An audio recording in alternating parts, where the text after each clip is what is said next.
Hello and welcome to DCP Live, episode something or another. The one where we sing the song Bad Boys, Bad Boys. What you gonna do? What you gonna do when they come for you? That wasn't singing. That was white boy rapping. Yeah, that's what I'll do, you know. Not that I didn't enjoy it. But... Way to call me out. Thanks a lot, T-Von. Is Mylan the bad here. boy? Oh, apparently. Yeah. Mylan is Big, the bad boy bad, of DCP. Toxic Mylan. It's that astronaut meme. Always was. Kind of true. Kind of true. Delete the law. You know what? Delete PvP and delete the lore while you're at it, okay? Delete the lore. We already know everybody would play the game if there was no story. Just do the shoot, pew, pews. Not true. I don't know that I would play the game anymore if there was no story. That's pretty much what I am holding on to. Right. Like I'm just, Right. I want to see this thing through. I play for the story and then I go outside. No, that was a cheeky commentary. Someone made a comment that people would still play Destiny with no story. I was like, yeah, there's a big portion of that, but there's also like, I think it's important to have a reason, pull the trigger. Yeah. Honestly, I as a PvP main, I do kind of echo Briar's sentiment there. One of the only reasons I do invest time at the beginning of new seasons and DLC drops in PvE is just because I want to know what's going on in the Destiny world. Like I find the characters interesting, and you know I've got a very healthy crush on Petrovenge, and I'm always like, hey, is she in this season? Is she going? Anything good? You know.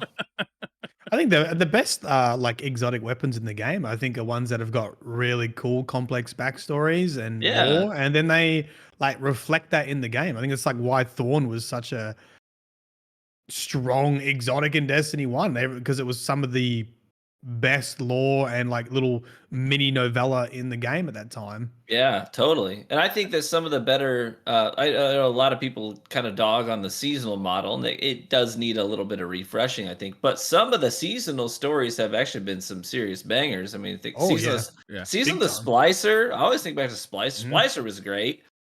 And then obviously Season of the Haunted. There's some great seasonal content in there. Yep. Mylan, couldn't you 2-tap and run away with the Thorn originally, though, in D1? Yes. It's more accurate. Sure, it had nothing to do with the fact that you could 2-tap and run away. Or you could one throw tap Fireball. And throw it. Yeah, there you go. Yeah, exactly. She knew where I was going. Or an arc bolt. You know, whatever. That works too. Fancy. Watch, you're back. I'm here. Yeah, you went to the dentist to get wisdom teeth pulled out and left and they with a bad accidentally back. took your soul. Left with a bad back. Yeah, honestly, I'm starting to think that maybe someone has done a heebie-jeebie voodoo stuff on me, because it all started with the CPU dying. CPU died, and then after that, I had the wisdom teeth out, and then the back had a problem. So someone out there has a voodoo doll of both your PC and you. Yes. Yeah. I think so. I think they're doing both. They're doing something suspicious. Sticking pins in it. Yeah.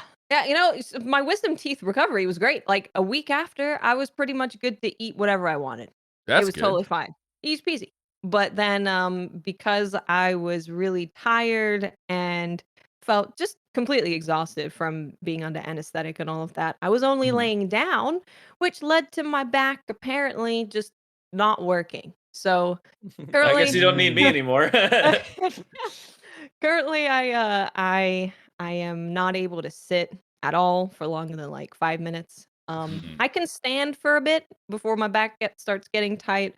But I went from not really being able to get much sleep because of the pain to being able to sleep. So it's getting better. And I'm with physical therapy. So hopefully that's soon. rough. Here's how you do it, right? You just set the camera up above your bed pointing down and a monitor on the ceiling. So you can just kind of stare up at it and play video games, right? And then you can stream right from there. Just stare. Yeah, I mean, I was saying I might need to have to set up a V-tubing bed setup.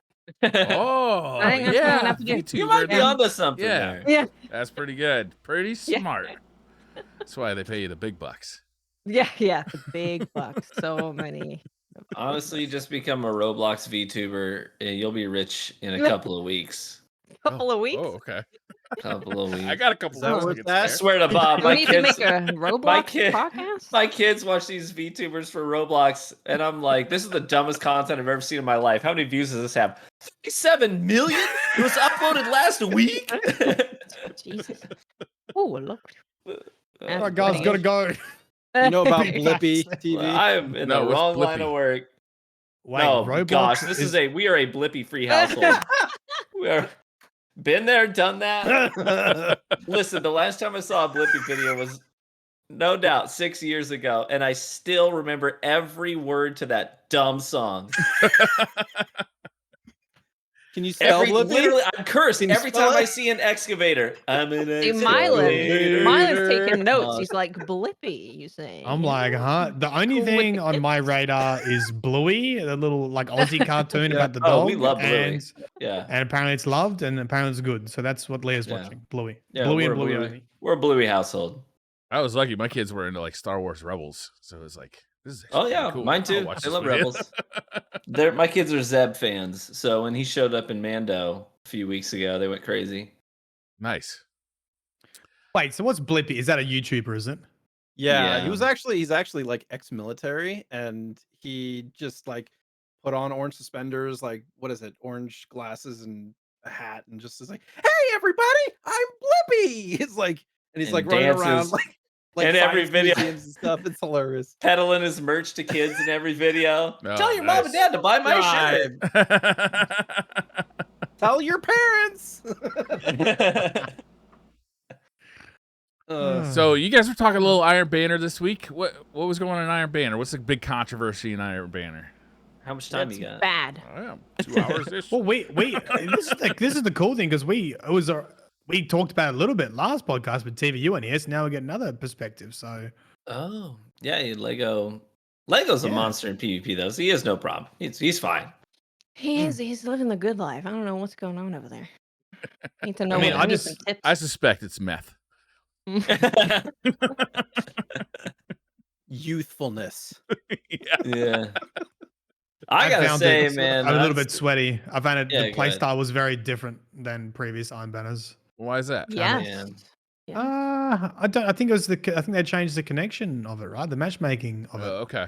Last time we had Eruption, SBMM wasn't in Iron Banner yet, and it's in its current iteration, so things were different. See, Eruption is it's a party game. It feels to me Yeah. like Action Sack from back in Halo 3 OG days, where it's just silly game modes. It's just meant for fun and using lots of abilities and spamming them just for kicks and giggles.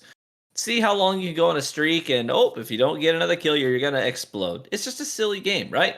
And so that works with connection-based matchmaking, because variable skill lobbies, people feel free to just run around and whatever happens, happens. But when everybody knows that every single gunfight they're gonna be in is a genuine threat to them, they slow down.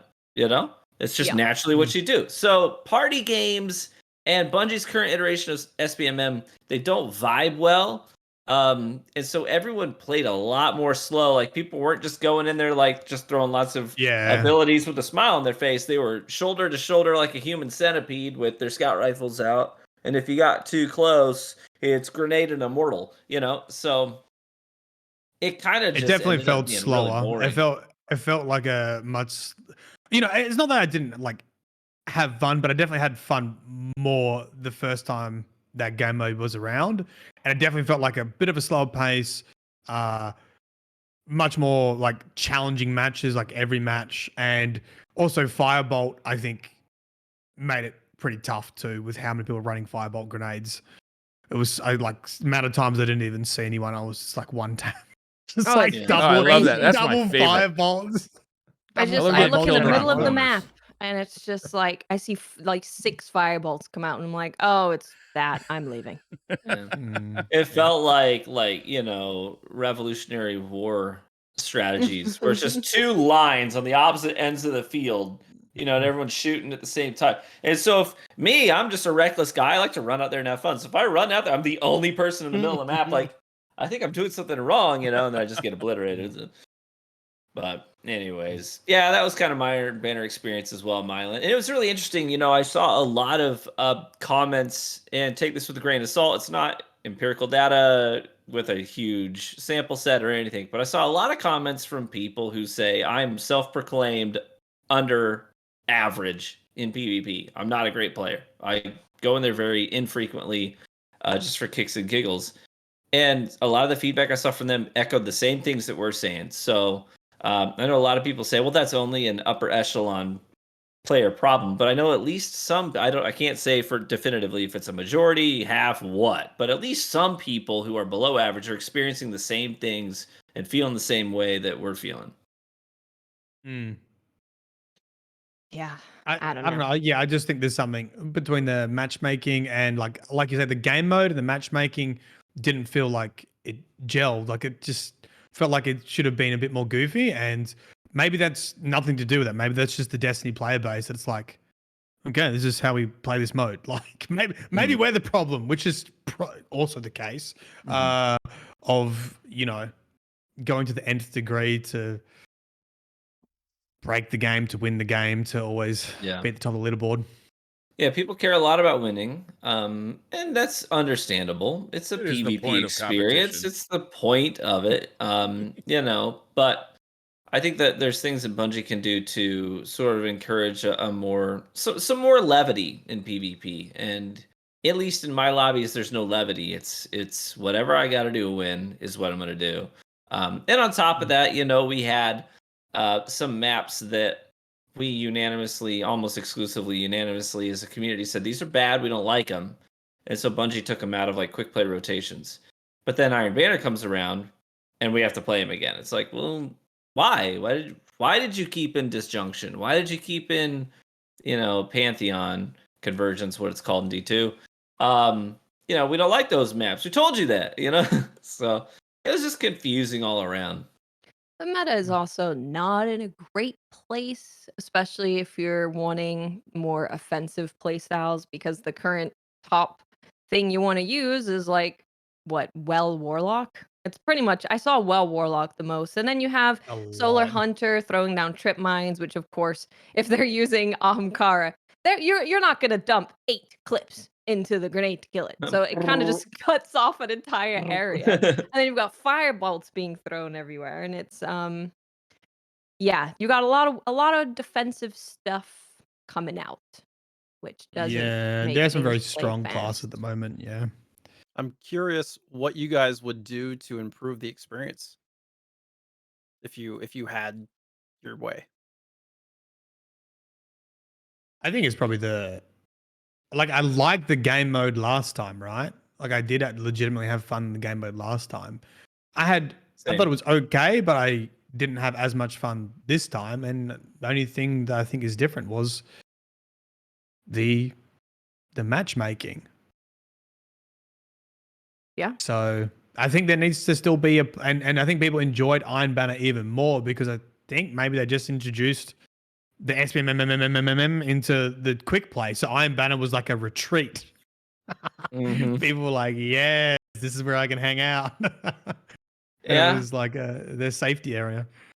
I agree, Mylan. I'm kind of at that point where, listen, if you can prove to me that the current matchmaking systems are making PvP more enjoyable for the majority of players. If you can prove to me that the majority of players are liking this, vibing with it, they're staying in PvP longer, they're not just coming in for their pinnacles like they normally would. They come in, they're playing, they're like, hey, this is great. I can play now. And they're doing it more. If you can prove to me that it is overall a very healthy change for the player base, I will suck it up. I will play sweaty matches until my nose bleeds till the end of Destiny's time and just understand that it's better for most people, but not for me, and I'll be okay with it. But they haven't done that yet, and they've had many, many, many opportunities to prove to us that this has been an improvement on PvP. And I have a few things that I think are variables here and factors that play into it. You know, one of them being PvP went free to play a while ago. And because of that, we don't see a lot of investment in PvP. I mean, half the PvP team, we see all these PvP devs say, hey, I'm no longer on Destiny. I'm on this new project. And so it just feels like PvP is there to be maintained, but not to be improved upon. It's not getting an infusion of new content anymore because that content can't be monetized the way that these major DLCs can be. So the front office of Bungie is like, why would we put a bunch of devs on Destiny 2 PvP when we can't make money off of it. Put them somewhere else on a new project.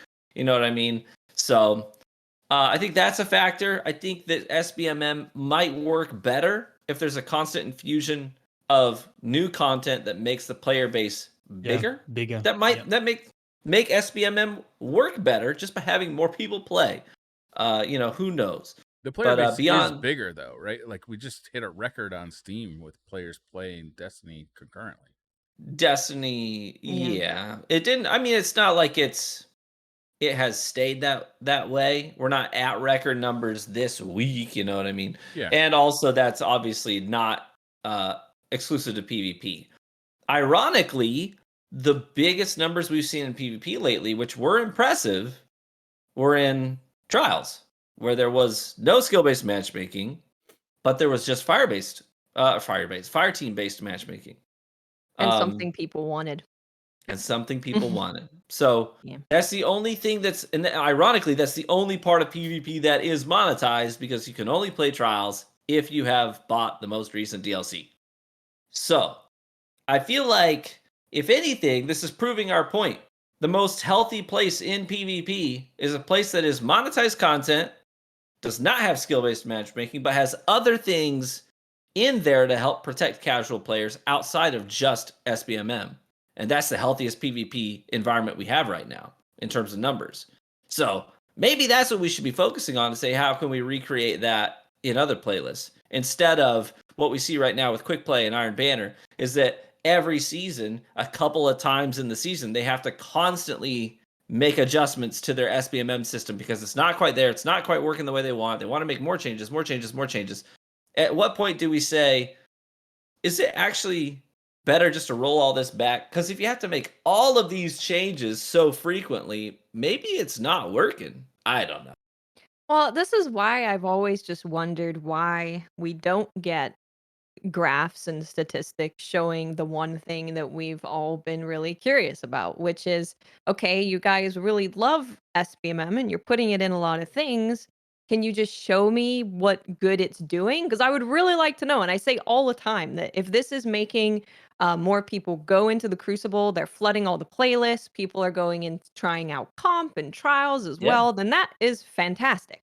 But it's the one thing they have not shown us out of all the graphs is how many people are now playing PvP consistently where they weren't really doing it before, how many people's time has increased, what's the population looking like. I would just really like all of that. I'd really like I think what complicates issues, sometimes we get stats like, we increased or we changed SBMM and now we have more games that are closely matched. And their interpretation of that is, well, that's a good thing. But you can also have varying experiences from a close match, because if you get constant close matches in quick play, it doesn't really feel like a fun experience. It feels like a competitive experience. Yeah. And so you have this mismatch between like the feeling of a playlist and the matchmaking for that playlist. You're absolutely right. That's what happened with Quick Play, right? You know? Yeah, like a lot of my matches these days, I would say most of my matches, they come down and you look at the final scoreboard. It's like, was it a tight match? Yeah. But at the same time, you look at the scoreboard, everybody got 12 kills, 15 kills from top to bottom. It's like, that's just boring. That's what they wanted, experience. That was literally in the writing, that like they saw, the top player with like 30 and then the bottom had like 5, and they want it to be more evenly distributed kills. And I'm all for, and I've preached this for literally years now. I'm all for outlier protection, where you say, listen, a new light player should not be in my lobby, period. It's going to throw off the team balancing. It's going to throw off the matchmaking. We should not cross paths, and I'm okay with that. I don't need that person that's only going to get 5 kills in my lobby in there. Put them in some place where they're going to do a better job, have more fun. I'm all for that.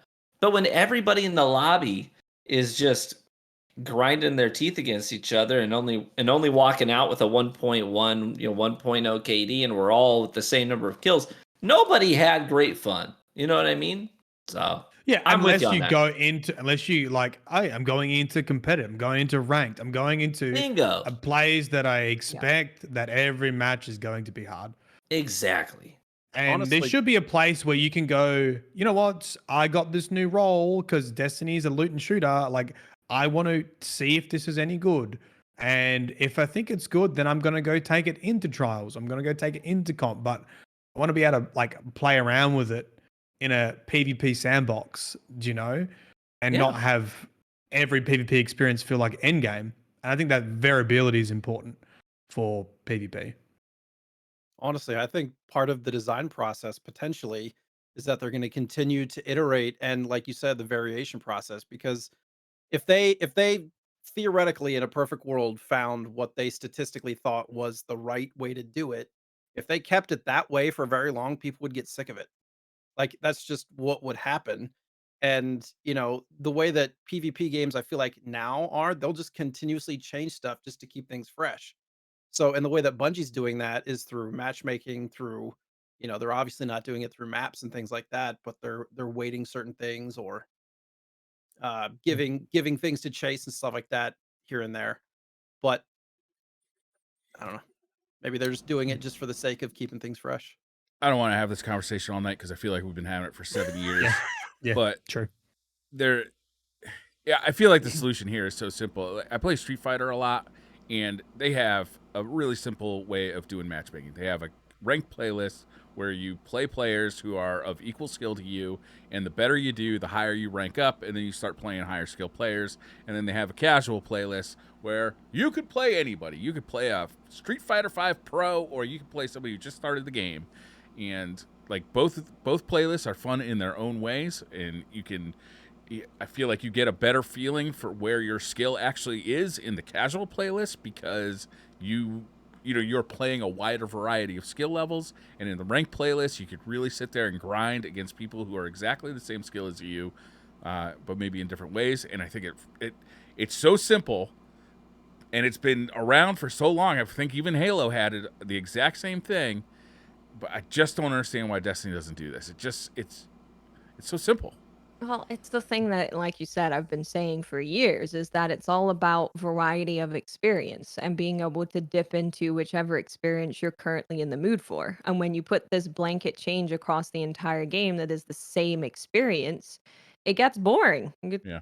There's not every player who's going to want to have that experience for, 6 hours a day when they're playing. They're going to want to have different experiences. And I play League of Legends that has pretty strict SBMM, you can call it that, in all of the playlists. And I have a wider variety of gameplay experiences in that game than in Destiny. And Destiny is not a competitive game. It's not a game that you can go and become a billionaire playing games on a big stage. So I just don't really understand. Would you guys like to be saved by the law? Yes. Rescue us. Hook us Is it up. saving Please. you, The lore of Mylan? matchmaking? Actually, Yeah. I've seen it has been saving you. In between your comp matches, you read lore and it keeps you a little sane. So what I've been doing, the matchmaking is so long in comp in Australia in the middle of the day. I read 2 lore entries between games. How long That's does hilarious. each lore entry take to read? 3 minutes? Yeah, I mean, it's definitely not in their intended time for matchmaking, that's for sure. Like, it takes a little bit to read them. But it's kind of nice. I've been catching up on the item lore. I think it's one of the few things I haven't read yet. But I'll give you a sneak peek of the next video if you like. Yes, I would. So I do you really don't remember have time to watch a full video. I prefer you just tell me directly what's going to be. Yes, thank you. But I have appreciated all the taint comments and the other ridiculous stuff we encourage people to leave.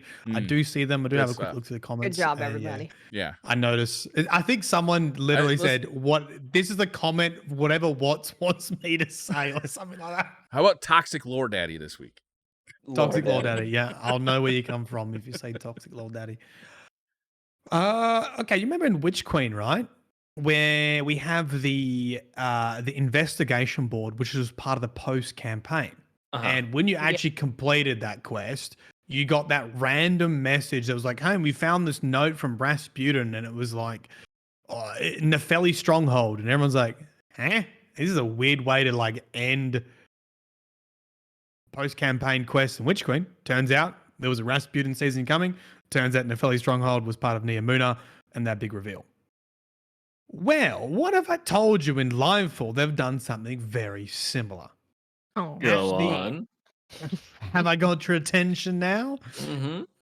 At the end of the Winterbite exotic quest, you get a message from Soteria. So not Rasputin, but another AI called Soteria. Soteria has a deep and complex history. They introduced it with Spire of the Watch dungeon. This was a AI that was infused with Vex technology to predict habitable worlds outside of our solar system in the case of extinction. That so seems it's very dangerous and wildly irresponsible. yeah, it's like Rasputin's younger sister. But with like Vex stuff. Yeah. That ends up, it's like, like Gohan being more powerful than Dad, that kind of stuff. But You know? but Gohan also part super duper evil. Yeah, true. Well, didn't end up being evil. So Soteria detected the darkness, launched these launched these echo pods. Clovis Braid trapped her in the Spire of the Watcher, which is the lore of that that thing. And before she got trapped, she sent off a fragment of herself that ended up being Neomuna. And it crash landed on Neomuna. And Maya Sundaresh and the Ishtar Collective actually got hold of this Vex signal during the collapse, and they were trying to escape their own threat. This is the cool thing here. Like, some creature jumps onto their ship and has arms and legs. I don't know what it is. It's 3 meters wide and is using winter bites and stabs their ship with the glaive, which is how you get the glaive in the end. It's actually embedded in Maya Sundaresh's ship. And to escape this force, they shoot it off, and then to like run away, they break sort of line of sight, and they pretend to be a Vex ship by enhancing this signal, and this signal is coming from Neomuna, and it is the fragment of Soteria.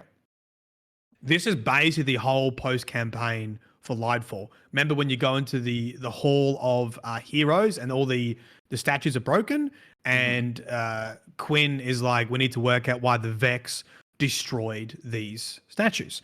And the long story short is they were after the Vex mind in the Cloud Ark, which is Soteria. So this Vex mind that crash landed on Neomuna was actually hidden in the Cloud Ark by one of the first Cloud Striders. So that's what the whole like post-campaign Winterbite quest is about, discovering that all these Cloud Striders had interacted with what they call the Occlusion, which ended up being Soteria. And the very, very last bit of lore is similar to Witch Queen, is you get this dialogue that comes up on screen. And it says this. And this is, I'll sort of start halfway through. Self, output, Vex, output, Soteria. Subjects, paracausal hero, I endure. Gratitude. And then Quinn says, this is going to make for some interesting research papers in the next few years. Anyway, this dog was right at the top of the other files, not encrypted like the rest. Here's the text. Urgent. Saturn 6 contains vital information. Enemy of witness on Titan. If still living, preservation paramount. Do not waste time. Enemy of witness. So that's going to take us Titan? into the Season of the Deep, huh? Enemy of the witness. That's what I'm thinking. Is it the monster in the water? That's what I'm thinking. It's been our bud the whole time. Nice. So, I mean, obviously, very big vibes, because we know Bungie has a history of doing this now. They drop this clue at the end of the post-campaign that seems bloody unrelated to anything else. And even like, I mean, if this is true, this is the cheek of the Bungie writers. Like the next sentence is, oh, we're going to write some interesting research papers in the next few years, like sort of implying that, hey, this is a clue. The next few years, you're going to, I mean, well, we'll hope so in the next few years. Otherwise, we'll be in final shape. You'll find something out in the one of the next expansions, essentially. And it makes us think of, okay, well, what happened on Titan? And so I've got a couple of different theories for this. And definitely, if I'm going to tell them to you now, you're going to have to watch the entire 20-minute video to help me get that. I'll watch it. I'll put it on right before I go to sleep. I'll even throw up a playlist of I'll all even your click videos. on the ads. There you go. Good. Yeah, click on that. Yeah. Wow. Like button. I'll put painters in the comments every I'm time. just kidding. I'm not gonna click on the ads. Yeah. Okay, that was too far. Okay, what's on Titan? Yeah, first thing is the long boy in the soup, which is the monster on Titan. A question that was never answered. We never knew what it was. Lots of different theories. Was it a hive experiment because it looks a little bit like wormy? Was it Oryx's worm? Because remember, Oryx died in the Dreadnought and floated down to Saturn, Titan's the moon of Saturn. Oryx's worm. And also remember, and this is another cool thing, 2 truths, 2 lies from Witch Queen. Savathun told us 4 statements. 2 are true and 2 are lies. And in those statements, one was the Taken King will return. The other was you will have the power to move worlds. The other was I am in possession of Mercury, Io, and Titan. And the final one was the witness returned Mars. And the thing is, now with Lightfall, we actually can pretty confidently determine which ones are false and true. The Mercury, Io, and Titan is likely false because it's in the witness's care. We see it in the planet room, and we also have other bits and pieces that talk about Mercury, Titan, Io being under the witness's control. The statement that Savathun returned, the witness returned Mars is meant to be false because in a lore card, Eris actually says Savathun returned it, assuming that Savathun is correct, which would mean we have the power to move worlds is true, which we know it to be true now because we did it in the raid. So that's what Savathun was talking about.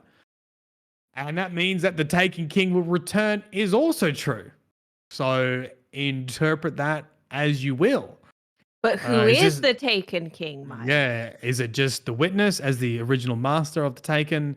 Is it going to be something to maybe the worm survived? Maybe this is Oryx's worm. They've got a plot line there that's going to Has Oryx just been riding the worm in the soup the whole time? Just going, woo! Woo! I don't think Oryx himself will come back. I feel like they'll do something different, but I think there's going to be some sort of twist on the Taken King will rise again. I'm kind of into this. I like this. This is a Taken worm. Yeah. Yeah. So that's one. What's one theory for what's important on Witness? Now let's do a pop quiz. Anyone else got any ideas? What else is important on Titan? Sorry. On Titan Sloane in her big bitchin' armor. Yeah. Exactly. Right. So Ashimir and Sloane both had final stand stories. Okay. When Bungie sunset the planets, the vendors got their final stand stories. Ashimir went into the Pyramidion, pulled down the lake.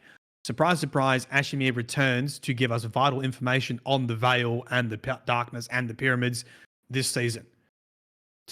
Not technically dead, but not like coming back. Sloane also had her final stand on Titan. She gets into this experimental suit that suppressed her lights and basically gave us these, I don't know, was powerful in its own right, got mech powers from Golden Age tech, and she fought the pyramids. So it sort of says if like still solo, alive, like mano and mano, 1-on-1. Yeah. It's got like a Robotech suit. She has a really cool final stand, like lore entry, and the funny thing is, so she laughs in this suit, right? And he goes, she laughed then, and the suit interpreted it as a battle cry and amplified it, broadcasted it. The sound echoed of the discarded shipping containers on the rainy landing pads, echoed to the Science Watch and up toward the pyramid. So she's laughing. The suit's like, projecting it. He's so projecting cool. it as as a battle cry. So Sloane's on my radar too. Maybe Sloane's going to get the same treatment as Ashimir and be dead, not dead, alive. I don't know. Have some information. The worm. Right, maybe she rides the worm. Yeah, maybe not alive, but maybe not gone, kind of a thing. Yeah. Worm rider Sloane. Anything else? Oh, okay. I did have another thought, but it doesn't quite make sense. Other thing is, people forget the very first time we met Mithrax was on Titan. His secret ending mission was in Titan. And maybe he is the important piece to defending the witness. Would be an easy way to bring Mithrax back into it. I think the AI made from Vextech would probably just tell us as Mithrax if they knew that, but another option, I guess. I like Mithrax, but that's the most boring one of the three. Mm-hmm. Yeah. Mm-hmm. Mm-hmm. Yeah, I mean, hey, if Sloane did put up a pretty big fight against the pyramids, she would be a pretty big enemy of the witness, right? Yeah. And at what point do we also get to pilot one of these? Yeah, I want a Robotech suit. Season of the Deep, maybe it's a mission, new mech, you get to stomp around it. It's like, Season of the Haunted at the side that you get to use. Maybe that's the thing for Season of the Deep is you get to hop into a mech and it's like an avatar suit. That's right. Mm-hmm. It'll be the seasonal armor in the season pass. Yeah. Watch it just be an emote. Could be the final emote, level 100. Yep. So it would be a nice red herring, because when people think Season of the Deep, they think deep from the Books of Sorrow, and that's more associated with darkness. But maybe it's a bit of a red herring, like the depths of Titan, the sea creature in Titan. Yeah. Oh, that's the other theory I forgot to say. It's referred to as a Leviathan, the sea creature, by Sloane, and the Leviathan also features in the Books of Sorrow and is an agent of the lights, and tries to convince the Hive not to side with the worms. So if it is a that kind of Leviathan, it could be a season on our about side too. a Leviathan. Yeah, it would be fun to talk to a Leviathan post Witch Queen too. Like we got that reveal in the Witch Queen, so it'd be nice to to follow up on that. Like, well, what do you got to say with yourself, asshole? Yeah. Mm-hmm. Confirmed Leviathan raids coming back. Woo! Oh, yeah. There's too many Leviathan words in Destiny. There's the Leviathan. Yeah. You have a Leviathan in the Books of Sorrow. You have a Leviathan on Titan. I was always bummed that we never got to see more of the arcology. Do you remember that mission where you drive the Drake tank and you end on this landing pad that's overlooking this huge forest, giant lake way underneath the surface of the water in the arcology, and it's I always looked at that as I want to go there. Can I go there? Because that's really cool. It's such a cool space. And so if they give us more arcology space, I am down to clown with that. Mm-hmm.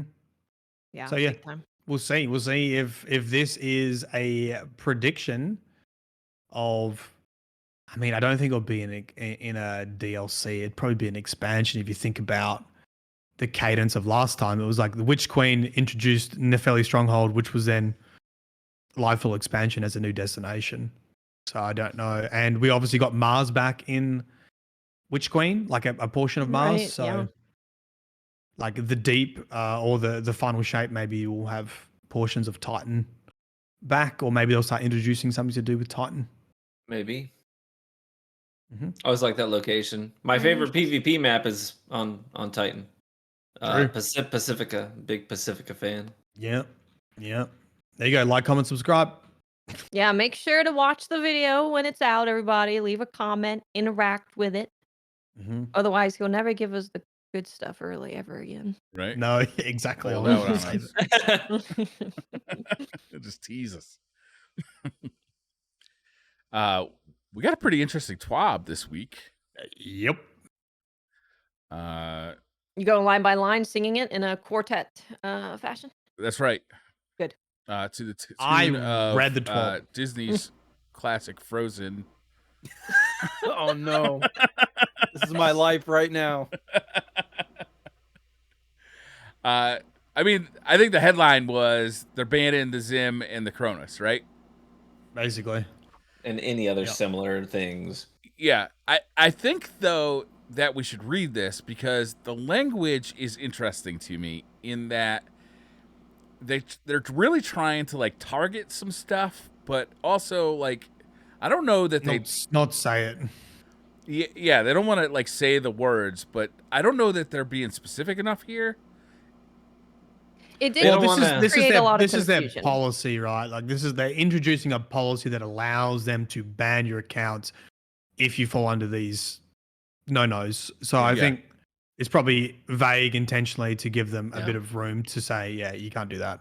I think if we had to boil it down, I think a good summation of this new policy is that if you are using third-party devices for accessibility purposes, maybe you have a disability, a condition that makes gaming harder for you, and you still want to play Destiny, and you find a way to do that using third-party devices, that's okay. We don't want to ban you for doing that. As long as you're playing as intended still. Yeah. But if you are using third-party devices to specifically get an advantage on other players and bypass game mechanics to make it easier for you to, then that's a problem. Insert Cronus, Zim, things that can bypass aim assist parameters for input devices, things that can bypass stability and recoil values, all that stuff.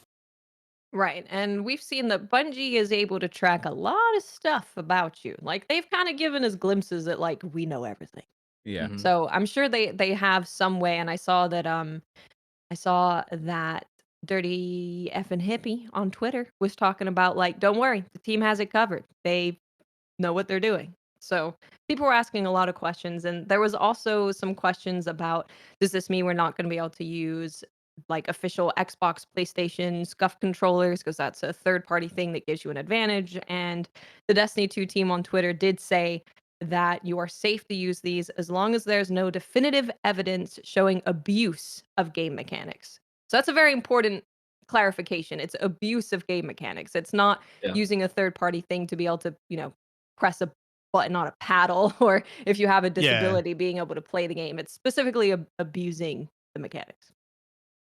Yeah, the difference is like allowing you to press a button, but it's still your input and you controlling the game, not like pressing a button and then a game going, okay, we're going to adjust the recoil on this and like fine tune what you've done to modify recoil. It's like, okay, I got a paddle here so I can revive and use both joysticks. Yeah. It's like, are they going to ban me because I claw? You know what I mean? Yeah. No, they're not going to do that because I can reach more buttons at one time. It's the same thing. You're only cheating yourself, TV. Do we want to read it, or do you want to read the points, or do we think we've covered it? I think I'm going to pick out a couple of pieces here. Hold on, Jay. Jay was going to say something. Oh, I'm sorry, Jay. No, I was just commenting on the performative advantage. Okay. From the Get rid of the claw. Man 'em. So they say, I'm just going to read it. Our community has grown increasingly frustrated by a form of cheating that uses third-party peripherals with the intent to manipulate the game client. I think specifically Zim and Cronus. These devices are plugged into a computer or console where they can, for example, execute simple scripts or trick the game into giving you extra aim assist. You'll note that we aren't calling out the services by name. The primary reason for that is we simply don't want to offer a bigger spotlight than necessary. Instead, our focus is on what the impact of using these tools looks like. Tools like this has on the PvP environment. To this, Bungie has adopted the following policy on any form of external aids. Bungie embraces the use of external accessibility aids that enable and experience the game designers intended, but will take action, including bans, on people who abuse these tools specifically to gain an advantage over other players. So like you guys said, if you're using these tools to just play the game, then you're okay. If you're using them to cheat, then you're not okay. Right. Yeah. External accessibility aids are any device or input that augments the player's ability to control the game beyond the game itself, what the game itself normally provides. This includes, but is not limited to, programmable controllers, keyboard and mouse adapters, advanced macros, or automation via artificial intelligence. This does not include features that Bungie provides. For information on how Bungie supports accessibility, check out our goals outlined by the accessibility at Bungie right here. And there's a link for more explanation on that. Yeah, that's it. All you macro Titan hunter skating scum lords, you're out. What about the bag shooting macros?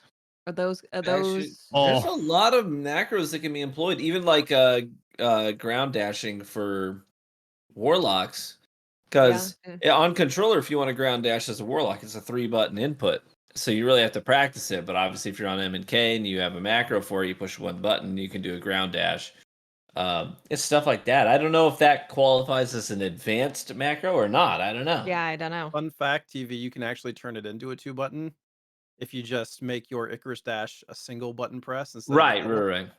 Well, I mean, like, okay, so there's actually a couple different input combinations you can use. One is crouch, jump, crouch. And so you don't have to necessarily, it's not like a double tap. You know what I mean? They did also, I was just going to say you were probably about to cover, they commented on the PvE aspect where they wanted to leave it open, it seemed like, because of the potential advantage that somebody could have in a world's first race.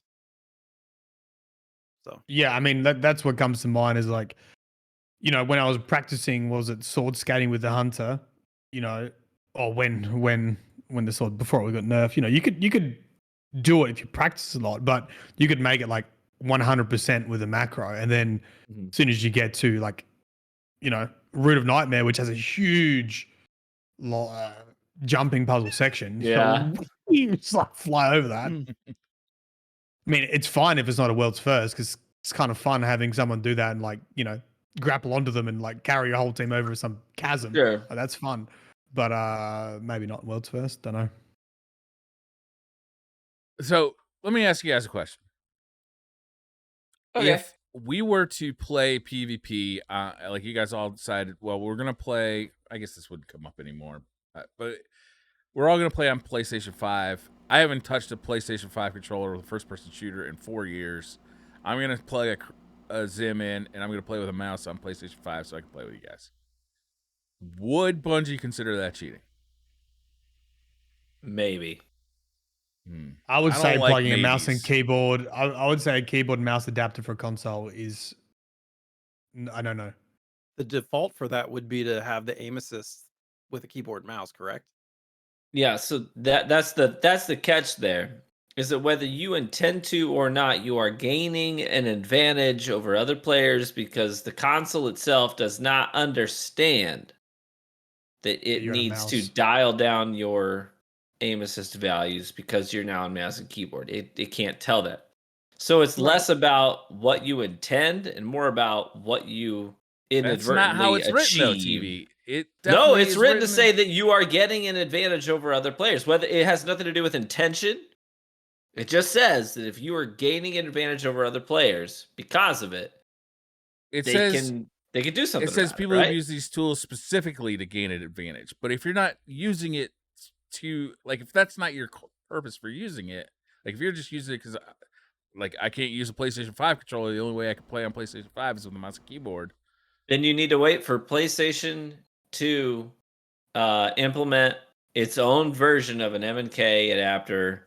That is, it's already there. It's hardware Bungie, can understand. Bungie does not choose to allow that because you can already use a mouse and keyboard on a PlayStation 5. So that's the thing, because whether you intend it or not, just by plugging in a Zim and using M&K on PlayStation 5, we have seen the videos. We know what that does for you. We know how it dials down your like. You don't have to have recoil control because it's going to do it for you. Right. You know, and so you may not intend for it to give you an advantage, but it is giving you an advantage. And when all matchmaking is skill-based matchmaking, that's a problem. You know what I mean? Because people that are your skill level are now at a disadvantage because you have to do less work to get better results than they do. That's the thing. But there's a ton of, you are right that there's a ton of gray area in there. And, you know. Like, for example, let's say you said, okay, well, I've got rheumatoid arthritis in my hands. I can't hold a controller because they cramp up. Right. I need to use a keyboard and mouse. I can't afford PC gaming because PCs are elitist losers. It costs $3,000. Right? Yeah. Does that count as accessible now? Well, I have a sneaking suspicion that you probably wouldn't get banned for that because, frankly, if that's your situation, you're probably not going to be in Ascendant rank, or a Trials carry Lord. Does a cheater not count if he's got a 0.8 KD? That's a great question, Briar. And the answer is that, frankly, I don't know. By Bungie standards, it's up to them. It's up to them. The only thing we do know is that controllers with paddles aren't included. That's the only clarification we've had. Yeah. The original cheat controller. Yeah. The scalp. Yeah, true. True. Overall, I mean, overall, it was sounding a bit, don't be negative Nancy's here. We're sounding negative, but these are good changes in general.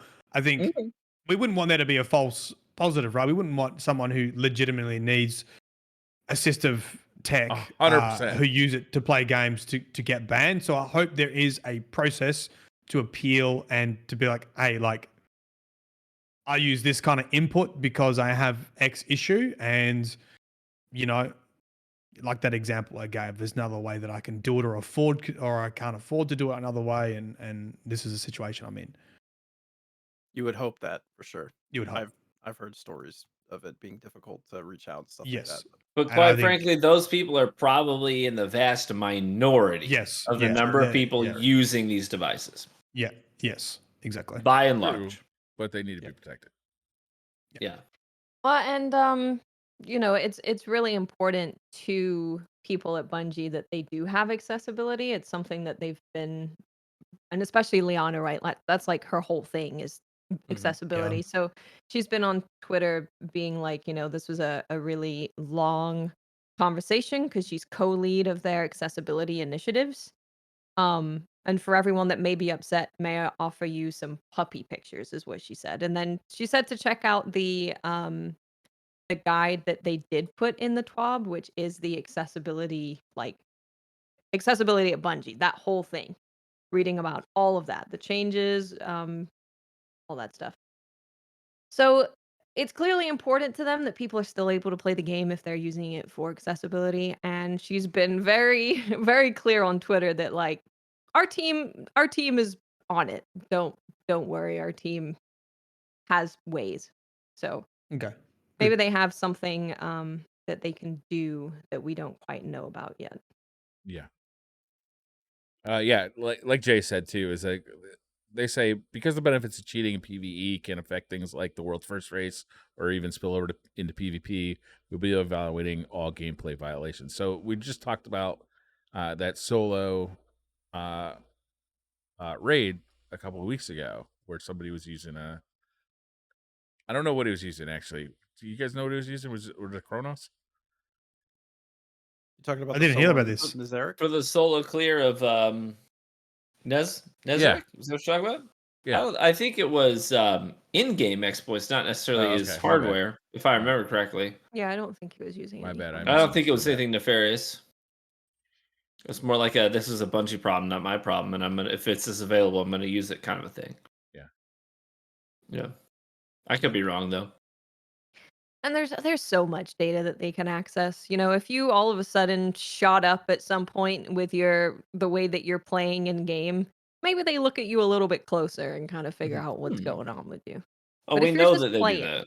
Yes. Back when Tocom was on the PvP team, he commented on that years ago. Where it's like, we can see it if your performance suddenly increases, and I'm not talking about over the course of a couple of weeks. I'm talking about over the course of a few games. We can detect that. And this was back when account recoveries were a huge thing. And he was saying, listen, if you pay for an account recovery, we know within a couple of games whether it's you or not playing on your account. Right. We've got ways to understand that. So their system is tracking in real time. And, to their credit, they've probably refined that system quite a bit since then. Mm-hmm. Xbox? I guess I'm not going to plug in my my Zim anymore. Damn I was going to say, I own a Cronus. Sell that thing on eBay. It was only purely to use an Xbox controller on the PlayStation because the PlayStation controller gives me like hand cramps. Well, that's probably fine, right? I did that back in D1. I got a Yeah. Cronus so that I could use my PlayStation controller. You're all on exposed Xbox. and you're all banned. I wasn't using MNK because God knows I couldn't use it back then. I'd never played on it really MNK for a shooter, but I was just using my PlayStation controller on the Xbox. So that thing was a big old chunker. I was like, I don't even know, like, because I claw, like I can't reach this stuff with my tiny little baby hands. Well, who's toxic now, huh? It's just me and Mylan who are the clean ones. Actually, don't use a scuff controller, Watts. Yeah, that's fine. Okay, They well, you're literally cheating just too. said- No, you're in the cheater. I'm gonna. Cheater Do too. I need to read it to you, Mylan? Huh? Do I need I'm to a read it purist. directly? I've been dog shit at the game since 2014. Mylan's using heart is basic pure. controllers. Mylan's like my only skill is that I can read. Most of the time, not well. Okay. Wait, actually, if you get the official Xbox or official PlayStation controller, it's not a third party. That's It still has true. paddles. That's true. But now, Aren't they really expensive? But I don't think they have macros. Does Scuff still have macros that you can program, or did they get rid of that? I've never seen any macros. I don't know. They sent me a controller. It's really nice, but I gave it to my son because I couldn't handle it. Actually, maybe Scuff's never had one. Maybe was it like Burn Customs or like I can't remember. Maybe Scuff's never had macros. I used to think you could program the paddles to do something though, besides just change the button they were doing. Chat, if anybody knows, I could be wrong on it. You know you can do that. You know you can do that on the Steam Deck. Did I program That's to true. make me a mojito? Because I'll pick that scup back up, baby. Maybe you can have like profiles for different games, and you can just like quick install it similar to a Cronus or something. I don't know. Briar trying to dig up some drama. He's trying to like naming different companies. I got my scuff controller plugged into a Zim, plugged into a Cronus, plugged into an M&K, plugged into the PlayStation. I got back buttons on my keyboard. I got buttons on my headset. I'm over here. That's right. I'm waiting for a screenshot of all our webcams, just like, and then someone just goes big red stamp, cheater, boom, cheater, bang, cheater, boom, over what's probably cheater. We can't tell she's on face cam on, but we're pretty sure she's cheating. You can't tell I'm cheating. I'm going to be streaming with no cam. You'll never know. That's right, VTuber. Yeah, might not even be me. What's going on with this fashion thing? So, commendations came out and everyone was like, I don't have enough time to really give the correct commendations to everyone. So I just give it to whoever looks the best, usually. So they were like, okay, clearly we missed something by not having some kind of best dressed commendation. And they're adding it in next week because next week is the mid-season patch. And they did specifically say that it's not going to have a large commendation score and it's restricted to what we call low trust activities. So it's match-made activities that don't rely on significant communication or team play. No raids, I don't know. Is that dungeons, a low trust no one? trials. Yeah, no raids. I don't trust it. No dungeons, no trials. And if you think your clanmate is the best dressed, you can just tell them. But I mean, what if I want to give them a little award for being That's the best? not how my clan works. I will say, like, this is the only commendation I'm actually going to care about. I care about none of the There's not a single commendation in the game right now that I think has any weight or value to me personally. But there are times when I'm down here What putting about on PvP Spotify, ones? playing strikes, and I'm like, yo, that dude looks really cool. Yeah, right?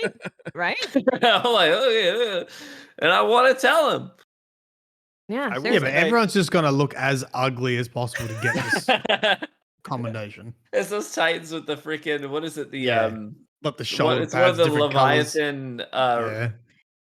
What are they called? Raid lairs, right? Mm. Was like. It was one of the raid lairs. Was the Spire Stars or whatever? They had the big chunky Titan that just looks like the freaking marshmallow. We were all man. chunky. Hunters were pretty chunky too. It's just that was a chunky armor set. Leviathan looked like a marshmallow. Yeah, it was the white. Yeah, it was a marshmallow, exactly. I will say though, I don't normally care about commendations, but looking at that email and seeing 5% fun made me pretty sad. Like, oh, okay. Isn't that because it's like the quote unquote bad one? Like Well, it's everyone only the wants end like, game activities, too. It's only like grandmasters and stuff. oh, you can only be fun in endgame. Yeah, apparently. Interesting. Does anyone even really look at the commendation and what? I just spam whatever. I just No. make sure I give 2 out. I'm like, okay, give 2 out. I Whatever look and doing. I'm like, that warlock is wearing the Jacko helmet. They're probably using firebolts. Not getting a commendation. Yeah. And Nope. the second Hawthorne tells me I met my goal, I'm done. Like I don't bother with it the rest of the week either. I usually, you know what I Well- do a lot is I tend to wait until the very last moment to see who's missing one, and I'll give it to the person who doesn't have Do one. you? That's Wow, nice. I don't. Yeah. You're too angry, TV. You've had I'm too enough. much of a You're Twitter in the junkie crucible. that I'm too much of a Twitter junkie that literally as soon as the match ends, my attention shifts from this monitor to this one. I'm like, what's going on Twitter, baby? I got 5 minutes of queue time to kill, so I don't bother with commendations. TV's the bad commendation tipper. I am, Mhm. admittedly.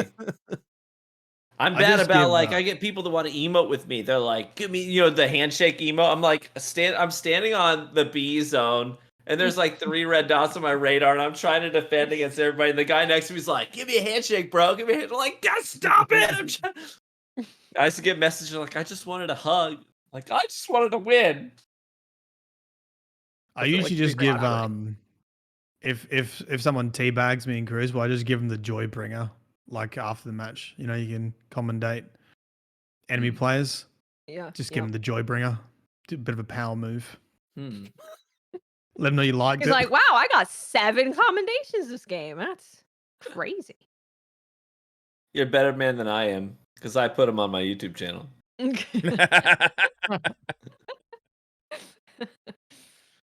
Don't say that. People are gonna want that. Mhm. It's not gonna change anything, Jay. It's every game. I get bagged religious. I get bagged more often than my wife tells me I love you. That's my life. That's not where I thought that was going. Yeah. That might be true too, though, Jay. That might be true too. I see guardian genitals more than I see. Now you know what? What's the next topic? More than my wife teabags me. Unbelievable. He's doing the numbers. Which is a lot. Jeez. Somebody bail me out here. I need a new topic. How about Trials Labs? There you Yeah, go, Trials TV, Labs. Get on, get in there. Trial Labs seems pretty good. God Seems pretty almighty. good. What is it? Okay, so starting week 8, and then also I don't know in when week, that is. well, it's week 7 now, so not this weekend, the weekend next after, week. right? Mm-hmm. It's the 2 pools, right? The two pools. Now, this is what I was triggered with chat because I was reading through this and there were lots of questions. So I don't know if I just read you all the dot points and then we can discuss if you like. Yeah. I think it makes sense, but read the dot points. there was some confusion here. Okay. We will now have 2 always active soft pools. Soft means that matchmaking initially prefers not to blend the pools, but will, if necessary, to find a good game quickly. The distinction is not as dramatic as one between flawless and non-flawless. So the 2 pools. The first pool, Challenger Pool. This is where most players who currently play Trials on a week-to-week basis or who want to go flawless will play. It represents an experience more like the original iteration of Trials in D1, without the focus on making games more difficult as the card progresses or after you've been flawless. Keyword. Okay, so there's 2 dot points for the Challenger Pool. This is under the Challenger Pool. This pool matches based solely on connection. There is no matchmaking based on tickets, wins, weekly wins, or skill. Just connection. Got it. Players who have any card with no losses, including a card after resets, or those playing with someone in their fire team that has a card with no losses will be placed in this pool. So if you've got a fresh card, actually not a fresh card, more on that in a sec. If you've got a card with no losses, you're based on connection, you're in a Challenger Pool. And That seems like a pretty large pool. Pretty large pool. Based on that description. Yeah. The second pool is a practice pool. This pool is This This is why they pool got is- confused, Mylan. You wonder why? Because you're like, in the pool of the practice. And they're still like, what the heck is he saying? This pool is it's from the No, I like it. castle. Don't stop. If they You know can't the follow it, castle? it's their problem. Classic Australian movie, The Castle. Straight to the pool room. I have seen that film with the airport and the guy at the house and the Exactly. I've seen that one. Yes. I saw that in Australia. There you go. Oh, wow. Yeah, I was in Brisbane when I saw that film. Great film. Sorry. Because do you call like, okay, now we're off topic, but whatever. The pool room, where you have like a billiards table. Yeah. What do you call it? We call it a pool table. Billiard. Yeah, Yeah, it's a pool table. Billiards. It's a pool. It's a pool room. You call it the pool Yeah. room. Yeah. And you often have your trophies there. So if someone does something really good, you're like, straight to the pool room, like straight on the mantle, like in the pool room, so everyone can see your cool trophies. It's definitely an Aussie thing, but I get you. Yeah. Anyway, the pool. The pool is targeted at new. This is the practice pool. Is targeted at new or less experienced players who are not yet ready to give going floors a shot, and represents a place for them to dip their toes into trials without being thrown straight into the deep end. This pool matches based on connection and weekly performance. How well you've done in trials with this week resets every week. Got it. Only players with a flawed card or on their first game of the week can play in this pool. Everyone in your fire team must have a flawed card or be on their first game of the week. I just want to say Okay. really quick, this is what I wanted for just all PvP, is to have some kind of matchmaking where if you are fairly new to the Crucible or you are not performing very well, you get to be in what they call the practice pool. We've called the kiddie pool or whatever you want to say. And then everyone else can just go at it. Kinda. Yeah. Mylan, can you read all that again? I was texting Tafty. Copy that. Practice pool. Have you seen the Australian TV show? The Castle. And so within the practice pool, there are a couple of other things happening. Protection. You have stomp protection and you have farming protection. Stomp protection is if you're consistently struggling, you're getting stomped, it will reduce your weekly performance rating to give you slightly easier games. Okay, which is sort of implied. Because that's sort of implied because it's based on your connection and your weekly performance. So if you're doing bad, it's gonna make the games easier for you, hopefully. Farming protection. If the system detects that you or a fighting member are likely attempted to farm the practice pool, naughty people, it will slow down your matchmaking times initially, and if you continue, it will lock you into the challenger pool for the remainder of the weekend, regardless of your card state. And because remember, FBI agents to your door. Remember, normally if you're only in the challenger pool if you've got no losses, but this is saying if you've got a loss on your card and you're sitting in the practice pool and you're farming the noobs, it's going to move you over to the challenger pool, even though you've got a loss on your card. And you're going to be sitting in there the whole time. And even if it's because they're saying that like your first game on a card can also have you in the practice pool. Right, so you're just constantly resetting. Well, no, it's your first game of the week. Of the week. I got it. So it doesn't matter if it's the first game of the card. First game of the week. You're in the practice pool. So everyone starts off there the very first game of the week. So your first game, you'll be in the practice pool. This is how it will go. First game in the practice pool. And then technically, if you haven't had a loss, you'll be in the challenger pool. You'll be in the challenger pool until you take a loss. And then you'll be in the practice pool because you have a flawed card. But if you do too well in there, you're going to get kicked back into the challenger pool. Yeah. And this is don't even bring it up. This is the fight I was having with chat because they're like, no.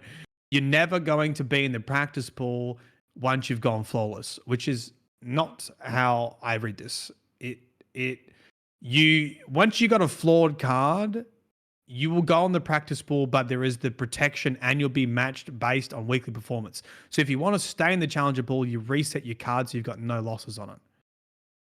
Yeah, the way that I read it is I'm not seeing that if you go flawless, you're just not allowed in the other pool, because then that's very similar to just the flawless pool that we have now, which kind of goes against the changes.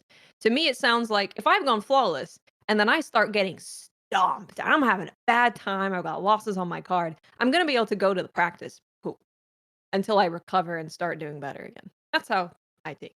I mean, it specifically says there's no matchmaking in the challenger pool. There's no matchmaking based on tickets, wins, weekly wins, or skill.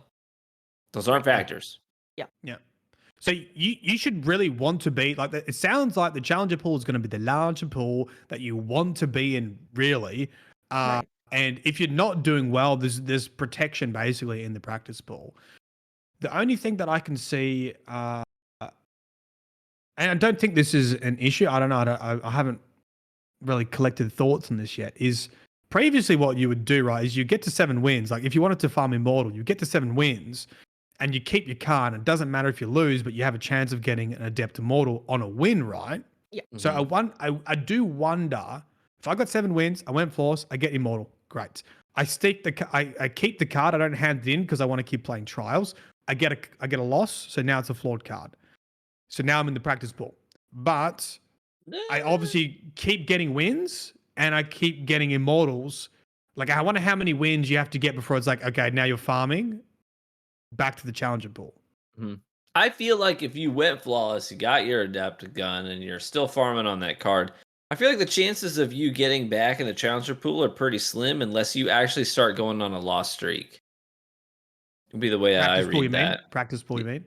Yeah, to get kicked back to the practice pool, you probably need to go on a loss streak. Here's the thing: to be in the challenger pool, you have to have a flawless card. You can't have any losses on your card. So as soon as you get a loss in that card, you're going to get kicked into the practice pool. Players who have any card with no losses. But it says it's not. I don't think it doesn't say it's limited to that. I have a feeling like if you're on a 99, if you've got 99 wins and 1 loss on a card, you're probably still going to be in the challenger pool because you're a good player and you don't belong in the practice pool. That's the way I read that. It doesn't say it's exclusively for people. This is who good don't because have... this is literally the side the chat did is what you're saying, and I'm like, nah, the dot points don't say that. That's not what they say. See, I take it as so if I've gone flawless, I get a loss on the card. I think I would need to get like maybe a couple losses before I go back to the practice pool, and then when I start doing good again, they'll put me back in the challenger pool. That's what I would assume. Yeah, I agree. I'm with your chat on this one, Mylan, because practice pool says it's targeted to new or less.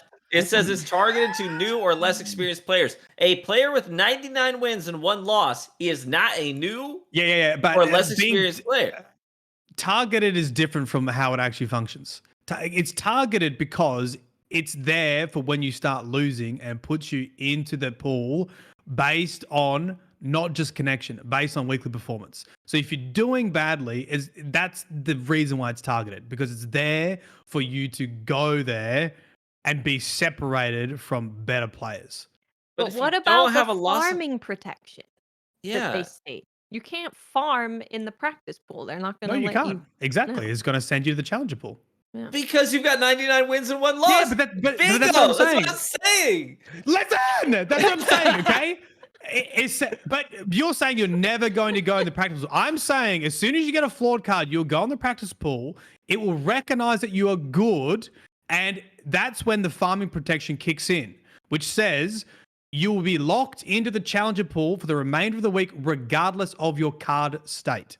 But it takes meaning if you've got a flawed card, but you're farming in the practice pool, it's going to push you into the challenger pool. Mylan is just saying what it says. You guys are reading into it. You guys are reading into it. No, I'm going to tell you this straight up. If you are right, if the challenger pool is only for people who do not have a loss on their card, this is worse than a flawless pool. It's worse because what would surprise you about that? Not only does it make people who are on a flawless pool in the flawless or don't have a loss in the flawless pool, but it also means that people who are on their way to their first flawless are also in that flawless pool already by default by not having a loss. So it's actually worse because you could be on your very first card of the week and in the quote-unquote flawless pool, if you haven't lost yet, playing against somebody who has 10 flawlesses already on the week. You need a flawless to get the loot, though? But that was need 7 wins now? Nah, I think you're reading this one wrong, Briar. We'll see. Can I read one thing? So it says here, players who have any card with no losses on it are definitely placed in the challenger pool. So I'm kind of wondering if you've gone flawless, are they thinking of that as a completed ticket because you've been flawless? Oh, like so if you've completed a flawless card, then you just stay in the challenger pool? Until I would assume that you have a certain amount of losses and then you go to the practice pool because you're getting your ass kicked. Because this is a reactive system. No, what I'm asking though specifically is if you have a flawless card completed this week, do you just stay in the challenger pool for the rest of the week? I don't think think would until assume you reset no. it and lose, right? You'd have to reset it then lose. At least that's what it says. I would assume no, because the whole point of this new iteration is to address some of the biggest.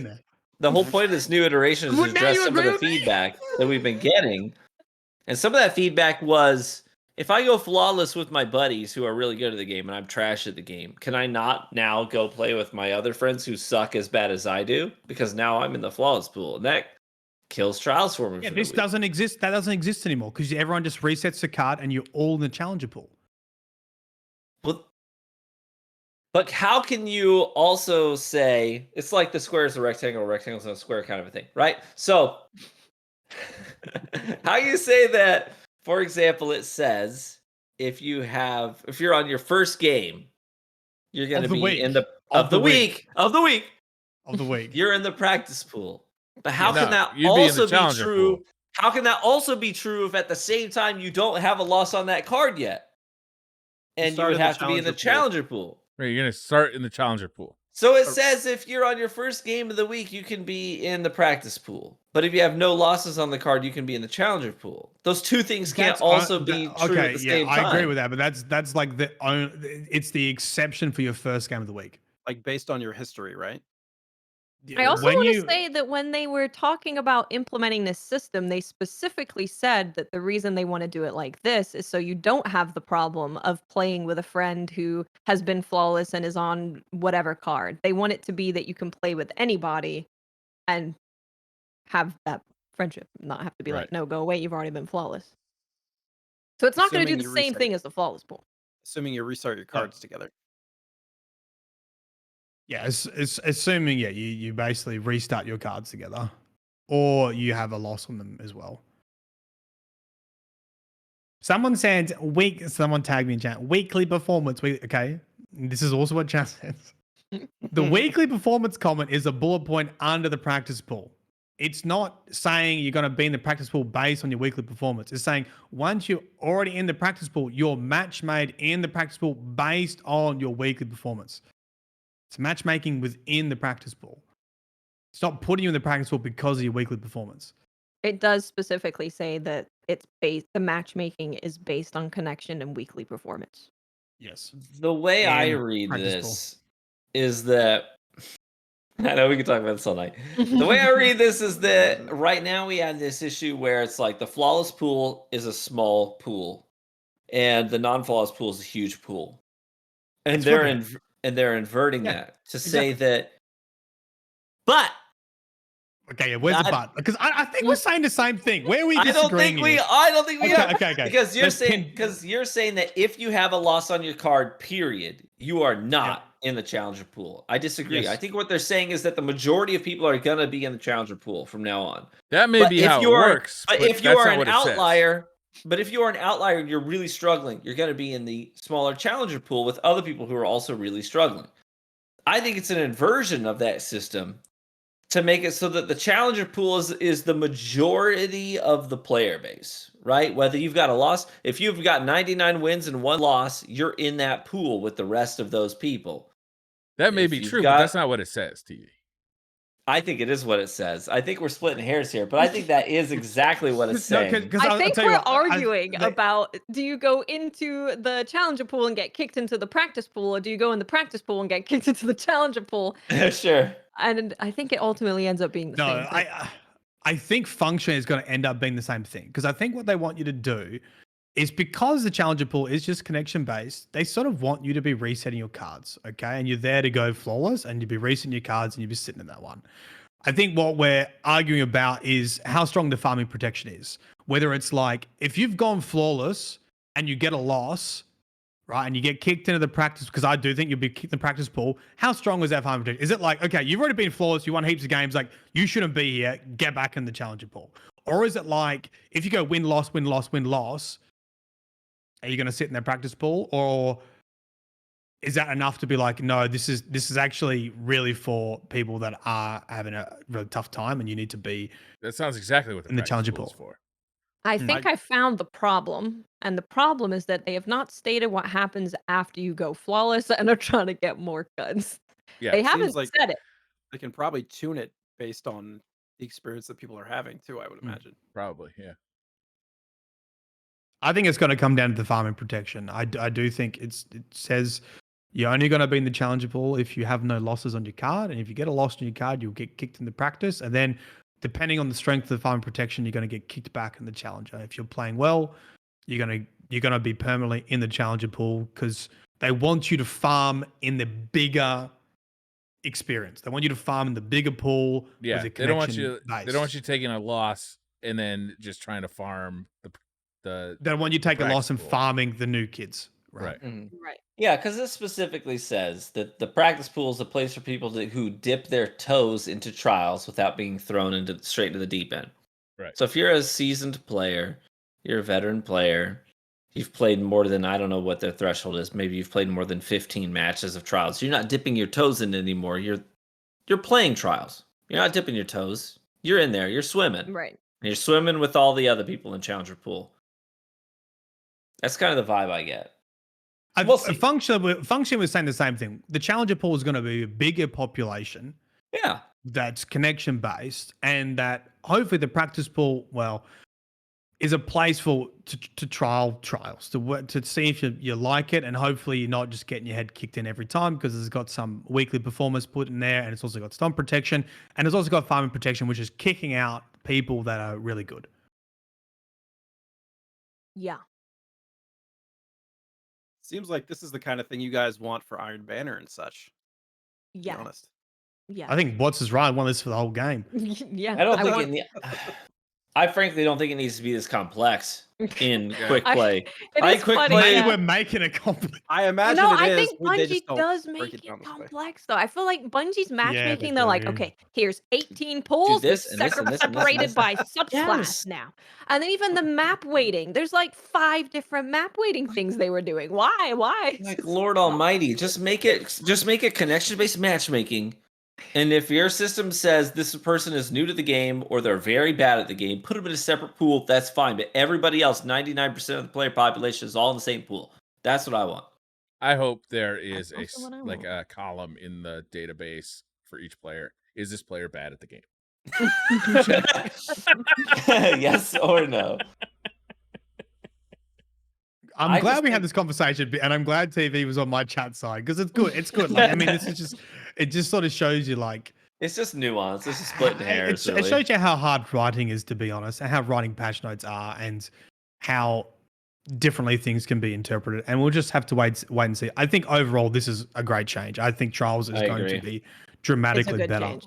with this. I suspect that when they write stuff like this, they don't want to give too much detail too, because they don't want people like seeing into the matrix and be like figuring out how to exploit it, right? Because the more information you have, the easier it's going to be to work the system. Well, I think this is just this is why so many more companies are bringing in people who don't know anything about anything that's going on, and they just show them a thing, and they're like, "What do you think?" That's the case. I am available. Bungie has that. I am also an idiot for hire. Yes. That's what UX is all about.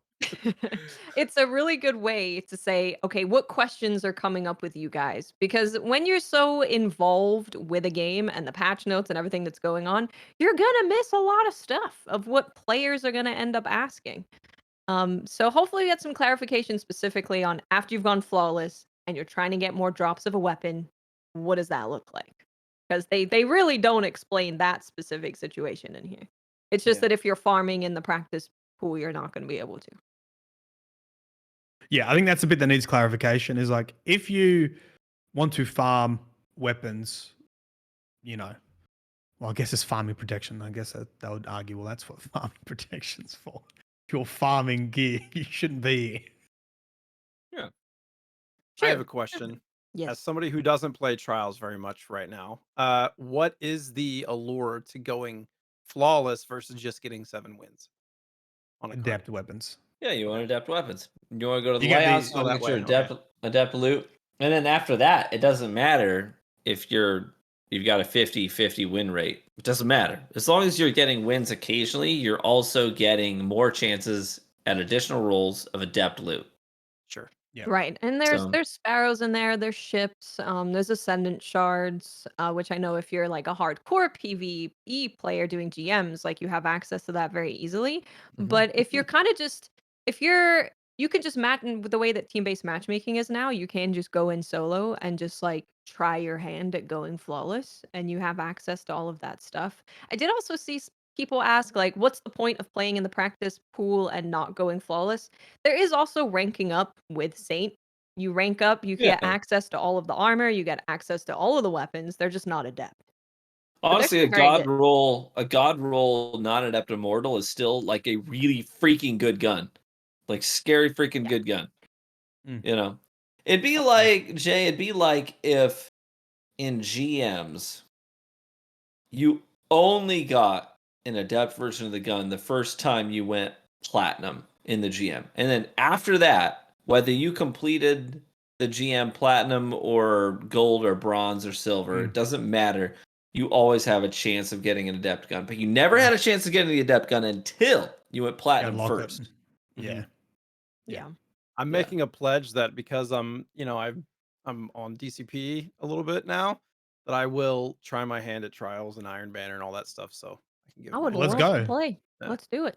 You got some gamers here, like Briar and myself. PvP Sweat Lords. Yeah, let's do it. Let's do it.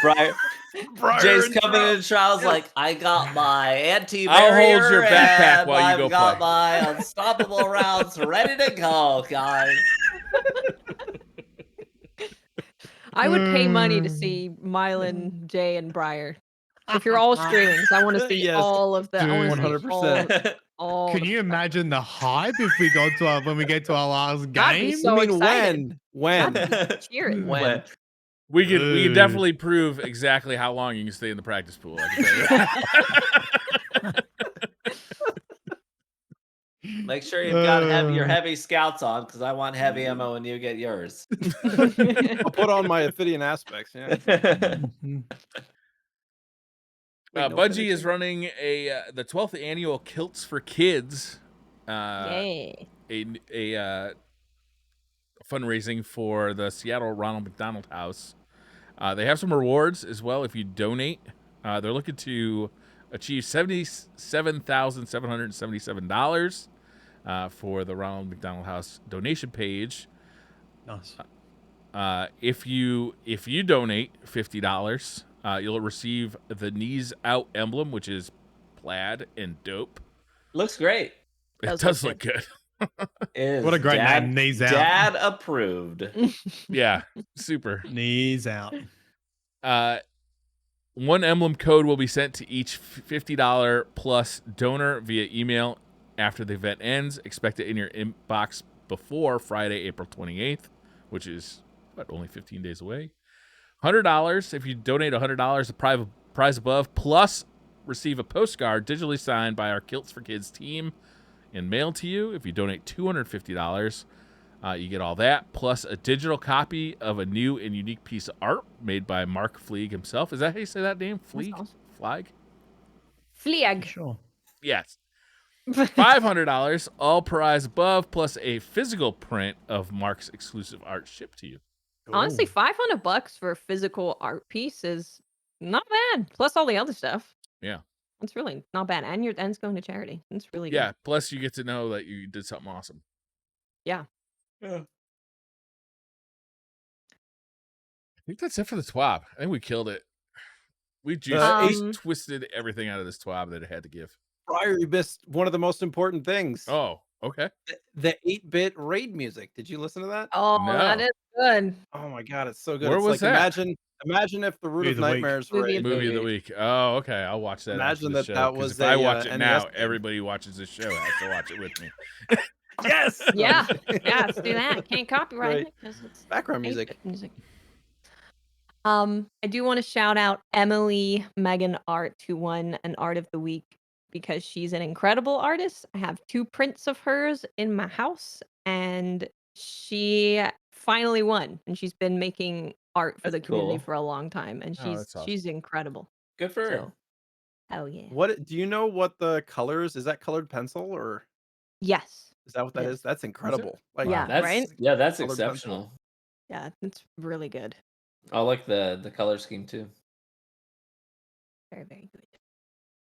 Some black. I and hate white being the action person who there. streams because I can't look at any of this stuff while I'm doing this stuff.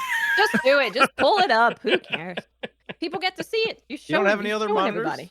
Yo, she's do, got but it'll play Petrovich the art. background You didn't tell me. This is how, Jay, we get complaints about me having contra music playing for the entire show.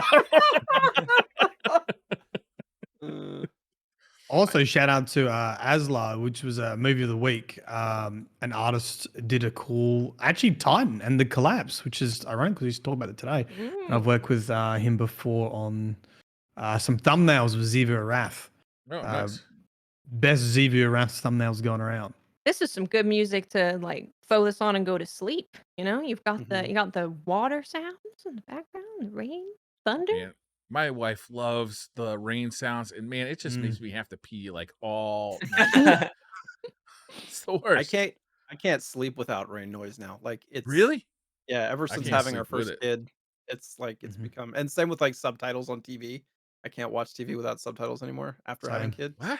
I think that's Yep. happened to a lot of people just because so much of our media Netflix. has subtitles now that I Yeah. think we just all cannot hear if we're not reading. Well, also, sound be mixing quiet. has gone kind of haywire because, Dude, it drives me nuts. like this, Commercials.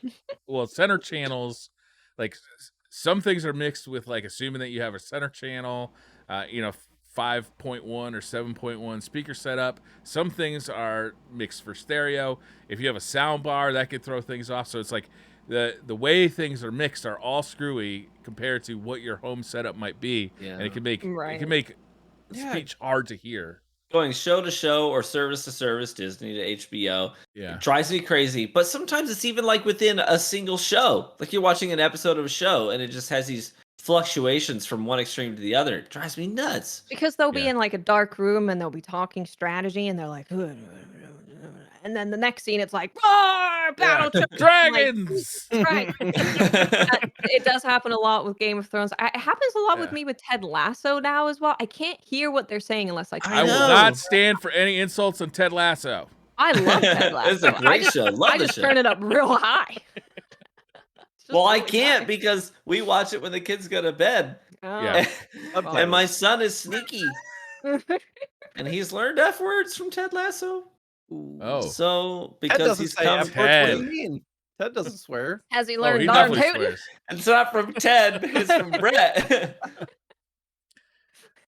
It's a fantastic show. If your sound system has the option, like some sound systems have the option to like turn up dialogue specifically, or to like a night mode to reduce loud sounds, like that can help tremendously with that kind of stuff.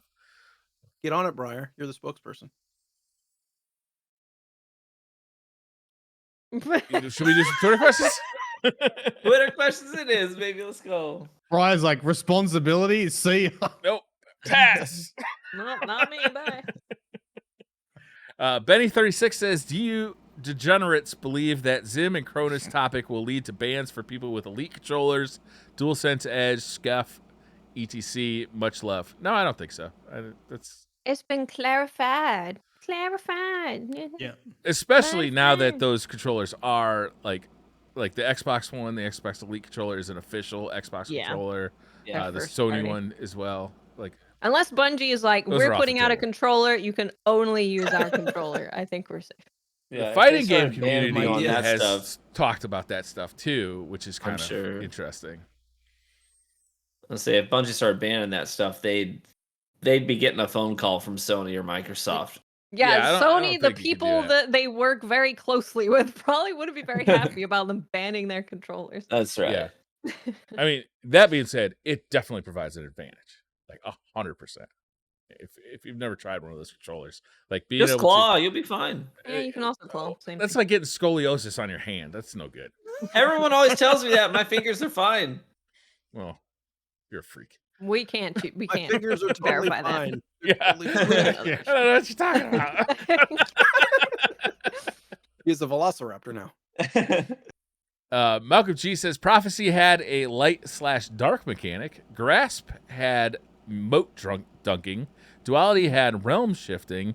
Inspire had node connecting.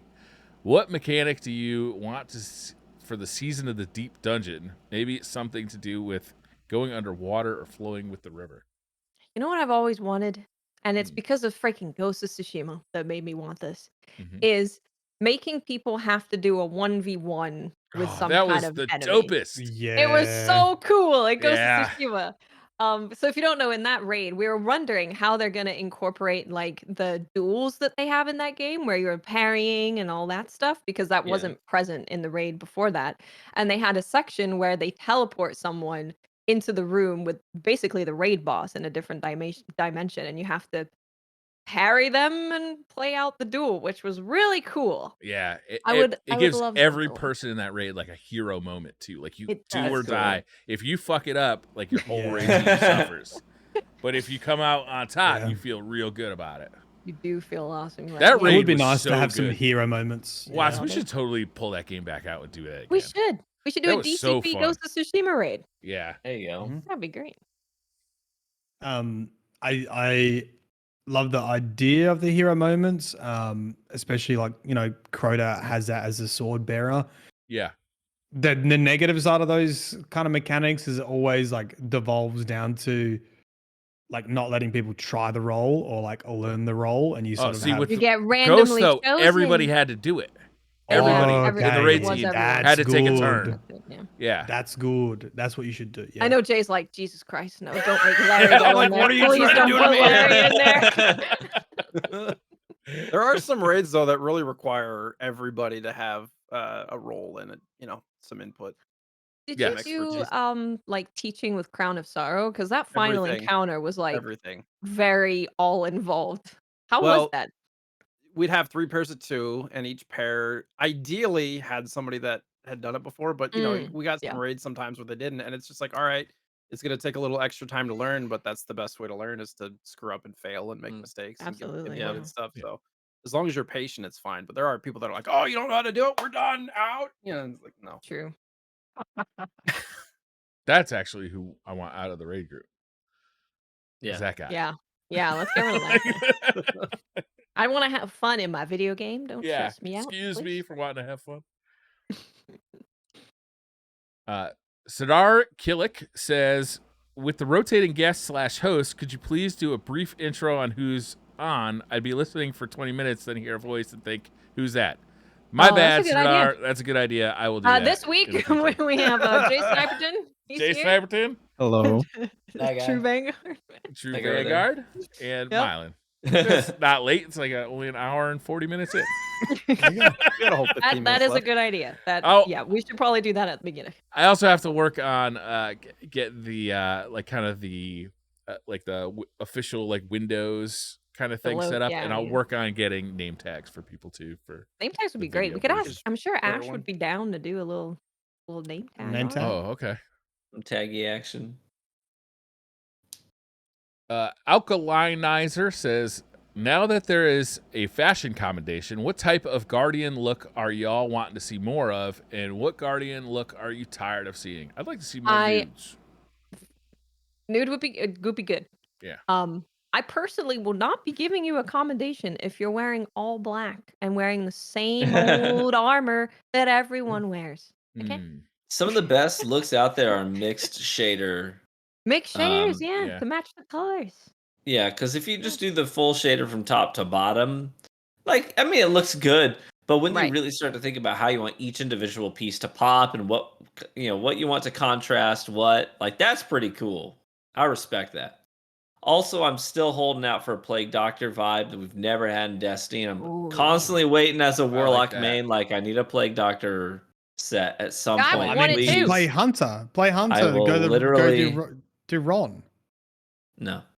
Right? No, that's not a plague doctor. not. Doesn't It's the like Hunter a have a moth. beak? Does it have a beak? The Hunter mask? With a hat? I want a beak that's Hat's a literally beak. 3 feet long. Okay. Does it? I'm trying to think now. And like big bug eyes. I want the full plague doctor vibe.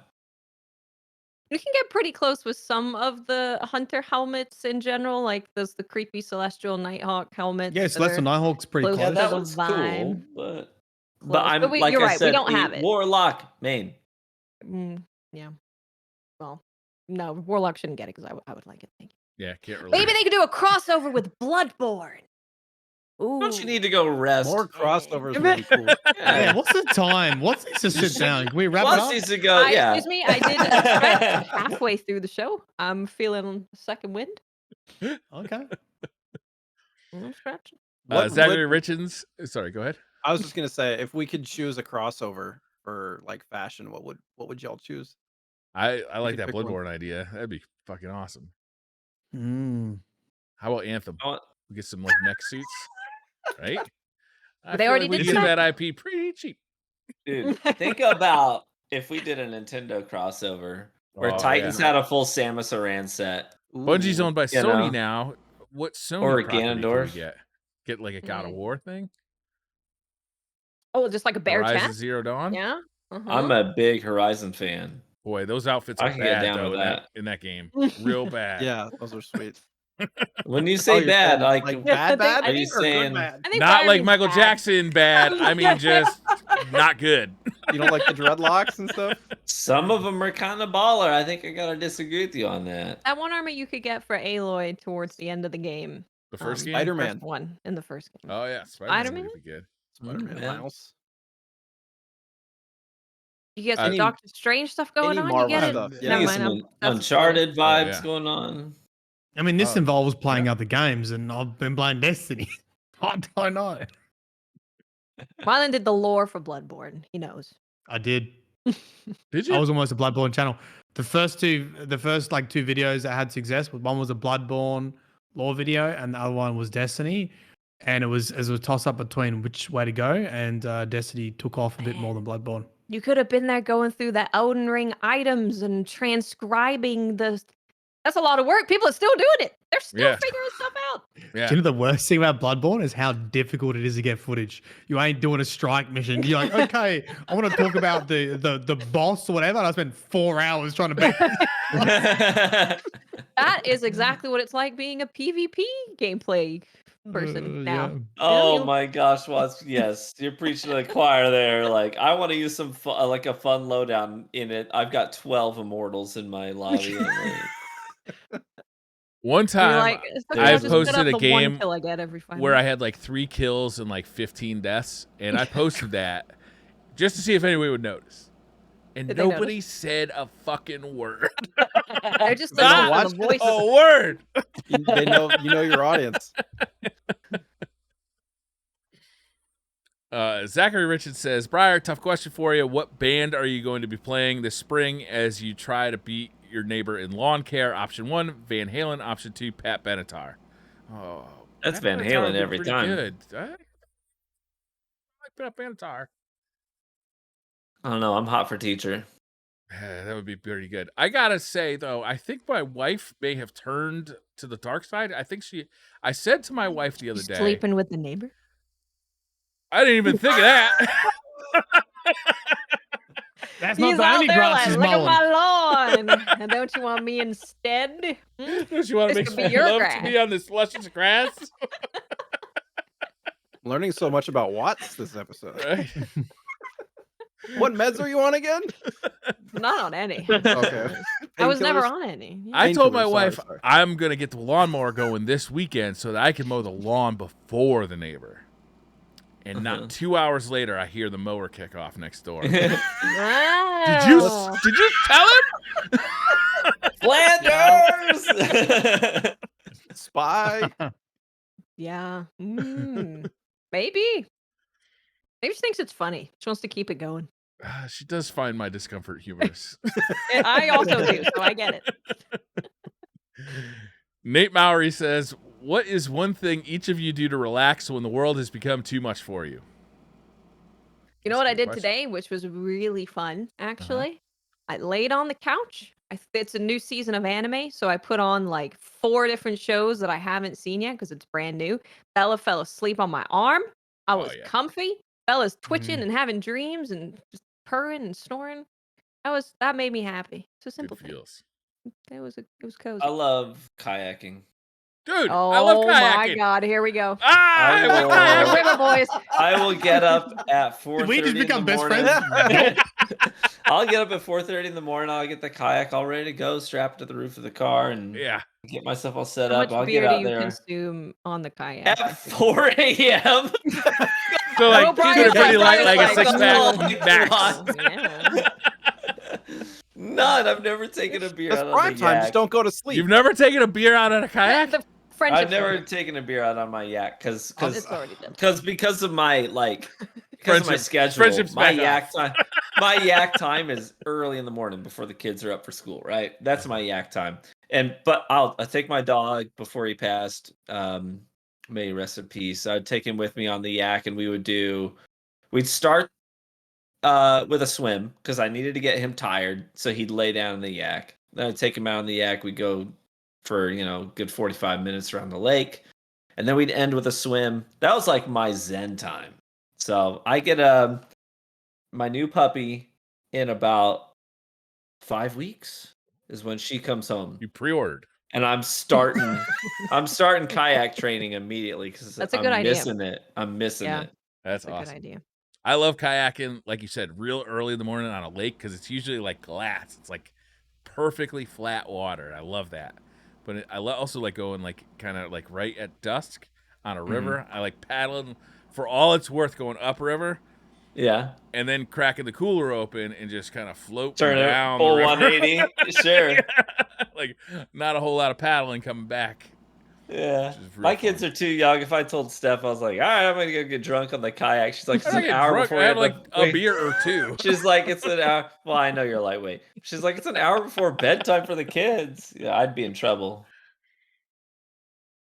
Luckily my kids are a little older. I gotta get them to get driver's license so they can pick my ass up though. You're like, kids, I may have gone over the 2 beer limit. I'm gonna need it. Permanent DD. Winter says, "Where's Taft?" He's in my phone. I've been texting him. Me and Watts have been texting him all night. I did also text him. It's true. They're also trying to text him. It might be a bit expensive for you. Well, he has an iPhone, so if you're doing iMessage,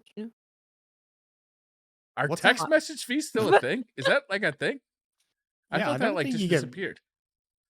No, that's Android. I'm sure it's unlimited. I'm sure I have unlimited. You might need a new phone plan there, Mylan. Do you guys remember when they used to charge you like 15 cents per text message that you sent? Yeah. Yeah, and you remember that you were limited, like on Twitter, you had like 140 characters. Dude, so that was better. That was better. When they increased how many characters you had on Twitter, people just got more verbose and it got worse. No, I get it. I totally get it. If I see the show more on anyone's tweet, I am not pressing it. I'm not pressing show more. Don't do it. But fuck everything about twit longer. But I'm gonna twit longer about you. We're in a fight. I ain't reading it right now. Cool story, bro. Or sorry that happened, right? If you have to pay for each 140 character and you had to send a lengthy text message to someone, you were really trying to cut it down. Yeah. And then you see someone come through 6 out of 6. I'm like, Jesus Christ. You gotta put some thought into this to like try and like condense your thought into a certain amount of characters. You just end up condensing your characters. Now just people fucking ramble. That's where all the short text came from, where you use the letter U instead of you. And right. It is. Yep. It is indeed. Yeah, I miss those days where I'm like, which apostrophes can I take out that people will still understand what I'm saying? You bad. Go home. Eat food. That's funny. There's a great party game that a buddy of mine came up and visited not too long ago. I forget what it was called, something about cavemen, but it's kind of like charades, but you have to get people to guess the phrase or the item, but you can only say single syllable words. And Oh, it's hilarious because you talk like a caveman. Yeah, man, get big club, hit club on thing. It's just great. that does sound fun. It's so fun. How has charades not caught on Twitch? Like that seems like something that'd be perfect for Twitch. That's true. People could guess in chat. What's going on with that new like Twitch competitor? What's it called? Like Kick. What is it? Kick.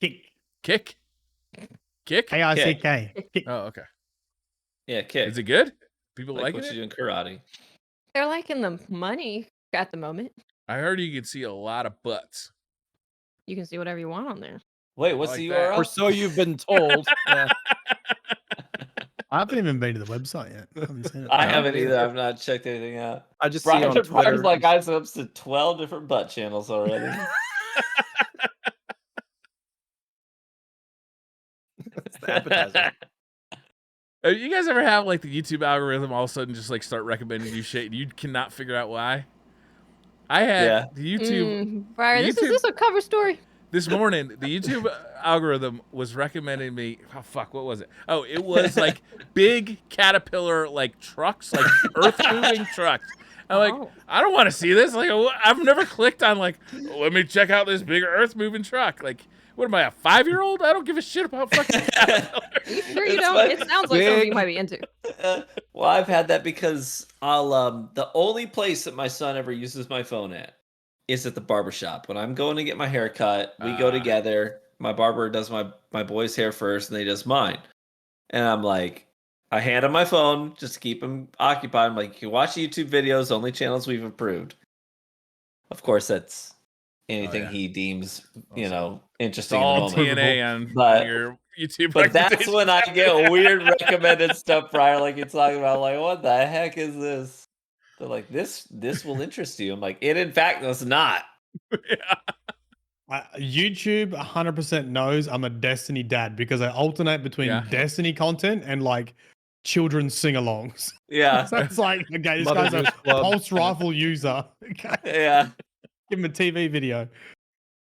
That's funny. Runda says, if you had the option to make your one dream exotic, what would it be and why? I personally want to see a heavy trace rifle fashion from the head of a Hydra. No, man. And I hate these questions because it's like, let me just think of like a cool fucking exotic weapon on the spot. I'm boring. That I haven't said in the last 7 years. I'm boring. I just want the Angel's Advocate with the Fatebringer roll to come back from D1. That's all I want. It's a scout rifle, high rate of fire with Firefly, Outlaw, and explosive rounds. Okay. There you go. I want a sidearm that kind of behaves a little bit like Collective Obligation. I want a sidearm that has the capacity to dish out void debuffs. I'd be all over that. I'm okay with that. And I'd want it to be an aggressive 2-round burst. I would like a hand cannon that acts like it has internal Zim and Cronus.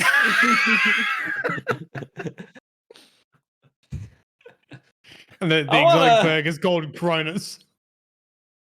I want an exotic armor piece that just behaves like DK mode, the cheat for GoldenEye that made your head enormous. Oh yeah, I want to shoot people in the Crucible and their head gets big. I want paintball guns. What about that? Just a gun that literally shoots paintballs, nothing else. No You damage. Just marking just one things for people. Just 1 HP. Yeah, 1 HP damage. Kill that guy. It's true. I do. Cal in chat says I want Dreg's Promise. Yeah, you're right. I do. I do just want Dreg's Promise. It's a very simple ask. I don't know what the problem is. I want Plan C back. I loved Plan C. At least they didn't give you a reason for that. Never mind. What was the other one? Top Gun 51 says, sure would be great if they were uploaded to Spotify. And so I had to go and look. It's totally on Spotify. Well, I had someone not the other day because it's been a minute, but they were like, I've been wanting to listen to the podcast. Where is it? I'm like, so I went on YouTube. I'm like, the show we did earlier today is right there. I don't know. It's right there. So it is on Spotify. It's on iTunes, Spotify. I mean, it's also linked in the link tree on Twitter. on the profile. This is like when I get these questions all the time when I stream. They're like, I never see anything from KJ Hovey. What's he up to these days? Or Manigator, or insert any other streamer I've ever played with in history. They're like, what are they up to today? I'm like, I don't know. Have you checked their Twitter or their Twitch? Like, no. Well, maybe you should do that. Like, why are you asking me? Like, go to their content. Vote for Pedro says, how much wood could a woodchuck chuck if a woodchuck could chuck Briar Rabbit onto the... Fuck you. Blandy McBlanderson says, what was the last salty snack you had, and what was the last sweet snack? I keep a jar of peanuts right by my nuts. desk because I'm a lot sucker. Of nuts. I love me some nuts, dude. These nuts? Not those ones. Oh. These ones. Very selective about my nuts. You know those like air fried snow pea things? They're almost like crisp. They look like little like peas, like pea pods almost. Have you seen them? I don't know that. You can get like wasabi. Ooh, Wasabi yum. peas. Wasabi peas. Oh, okay. I know. Yeah, but they're like wasabi. they're closer to like chips, like Yeah. crisps or whatever. I know Like, those. yeah, Oh, okay. Yum. That sounds good. yeah, they're good. Yeah, Are they Sign me healthy? up. They are good. And unlikely. I'm like, It's a pea. Probably Of not. course, it's healthy. It's a vegetable. Yeah. About that Easter candy. Mm-hmm. Yeah. Then I had chocolate like from Easter. Yep. Having children, it's like parent tax. You know. Oh yeah, parent tax always kicks in. Yeah, but we bought stuff for Leo, and he's not eating chocolate yet, so you get wrecked. so you didn't really buy it for Leo then? This is for you. Oh, you got no teeth? Oh, sorry about that. I didn't realize. I thought they'd be in by now. I ordered these, a month ago. I can't remember the last salty snack I had. I'm a But sucker for salty. I had a crave Snickers salty more bar than like 2 sweet. days ago. Is that salty or sweet? I guess it's both. That's both. That's Yeah. the best combo, really, when you get salty and is. sweet together. Yeah. One more question? Sure. Sure. Naker the Baker says, I think it was TV who said that we should have a hard reset when Final Shape happens, which I totally agree with him on because I think it's a fresh new storyline. We should start right at the beginning again. What do you guys think? Yeah, Remove I'm all 100% on board for that. subclasses except Strand because it's the most balanced. And It's then pretty dope. True. Go from there. True.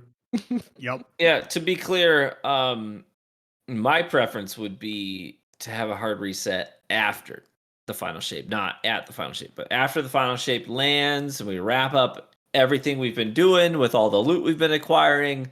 I think that it would probably be better for Bungie and also better for, players who want to come into the Destiny experience. If we're all brought up to a new baseline, I think that would be also a lot easier for Bungie to balance the game moving forward if they didn't have...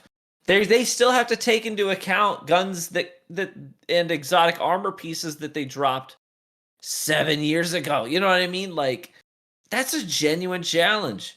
And also you have the challenges of working with an engine that isn't, fully updated. All that stuff. Like, I'm totally ready for a hard reset. Get everybody to a new baseline. Let Bungie work with some new toys, new variables, new dials and knobs to turn, and start again. I know everybody loves their loot and the stuff they've been grinding for, but it's not normal for a game to last this long. There are very few games that last this long and let you keep all that stuff. And the ones that how do many usually is- depreciate your guns and stuff over time. It's taken so long for them to get to this point now. I feel like they won't. I don't think they're going to reset, even though I agree with some of those points. I just don't. Every time they reset, they've got so much work to get back to where they were. And it's like, we've only just got a lot of quality of life things that make Destiny a lot more tolerable. And it would be a shame to sort of restart again. And when Bungie does these restarts or these big changes, or even just adding subclasses, a lot of the other parts of the game suffer. You get less loot or less, other bits and pieces, and it's because we're working on loadouts, we're working on commendations, we're working on guardian ranks, and we added stasis, so there was lots of other moving parts, and when you do a big reset, I don't even need like a new game engine or any of that stuff. I just want like a cutoff point, like somehow the story has projected us into another galaxy. We have all once the again warlocks lost. are dead. What's that? All the warlocks are dead. No more Time warlocks. No, but all the subclasses can stay. All that can stay. But we just kind of like reset. We got all new places to visit. We got all new kinds of weapons to go find. Yeah, you don't have you're not on Earth. You don't have immediate access to your vault. Like totally, like a sort of a hybrid of sorts. Yeah, because right now Bungie is faced with this genuine problem where if they want to make a gun desirable, if they want to introduce a gun into the game that makes people excited to play and go for it, it has to be better than everything in that weapons subfamily for the last 7 years. You know what I mean? Yeah. That's a real freaking challenge because right now it's like, I mean, half the guns that come out, you're like, oh, well, it's not as good as this gun that came out 6 years ago, and this one from 5 years ago, and this one from 3. You know what I mean? Like, how are they ever going to bring a sidearm into the game that's better than Drang?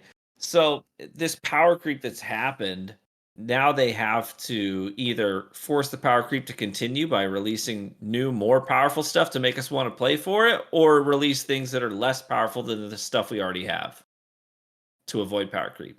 And it's darned if you do, darned if you don't. I tend to agree with y'all, but like the fact that they've brought so many Destiny 1 weapons forward or sunset items back and raids back and all that stuff, like what are the chances that all that work is going to go to waste? Yeah, but that's part of the problem to me is like it is way less exciting to get Gallahorn for the 4th time than it is to get something brand new. I agree with you. I'm just saying exciting. from like a functional standpoint, from a logistical standpoint. Yeah. That's not my concern, Jay. That's their concern. This guy don't care.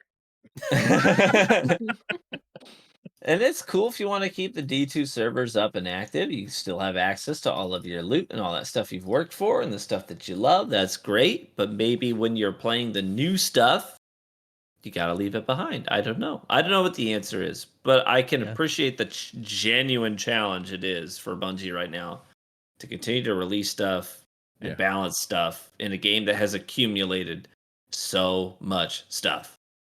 Right? Like, how big can our vaults get? Like, when do we start getting rid of, like, God rolls? I'm ready for 1,000 vault spaces, to be honest. I'd have them full by next week. Yeah, 100%. I have a real problem. Yeah, I cannot. My problem is I just don't want to spend any time going through my vault. It's just way too tedious an activity. It's wild to me how they keep introducing new loot, and not giving us like any more space or very little. Yeah. And it's also an opportunity to monetize and they haven't taken it, which is wild to me. I think the problem is though, it's like all that loot takes storage, right? And like exponential like server costs, I would imagine. Well, that's what I'm saying. Like charge us silver / bright dust for it. Oh, like a subscription cost to get a bigger vault, like $10 for 100 slots or whatever. One-time fee, or what if it's a monthly fee and you gotta like, I'm a little tight this week. Do I lose half my vault? All your stuff gets grayed out. So many games do that kind of thing. You know, whether it's in-game currency like bright dust or something like that, where it would be like maybe 1,000 bright dust for 10 spots or 1,000 silver for 100 spots, kind of thing. Yeah. And then like you're too nervous to delete stuff because you've got. Like even recently in PvP, they made big updates to old perks. Suddenly Zen Moment is God tier. Suddenly Headseeker's God tier, and you've got a high albedo sitting in your vault from a couple years ago. That's suddenly now a very, very good gun. So now you're asking yourself, kept something with Zen Moment in your vault this long?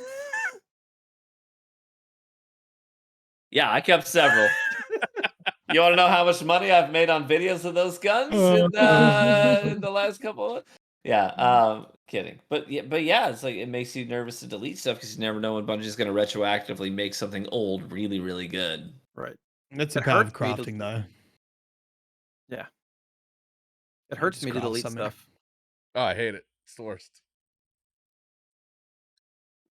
All right, guys. I think it's going to wrap it up. We did it. We did it. Once again, we have solved all of the questions in the Destiny universe. You're welcome. Mm-hmm. And if Bungie just listens to this podcast, they can fix the game 100%. Yeah. Copy that.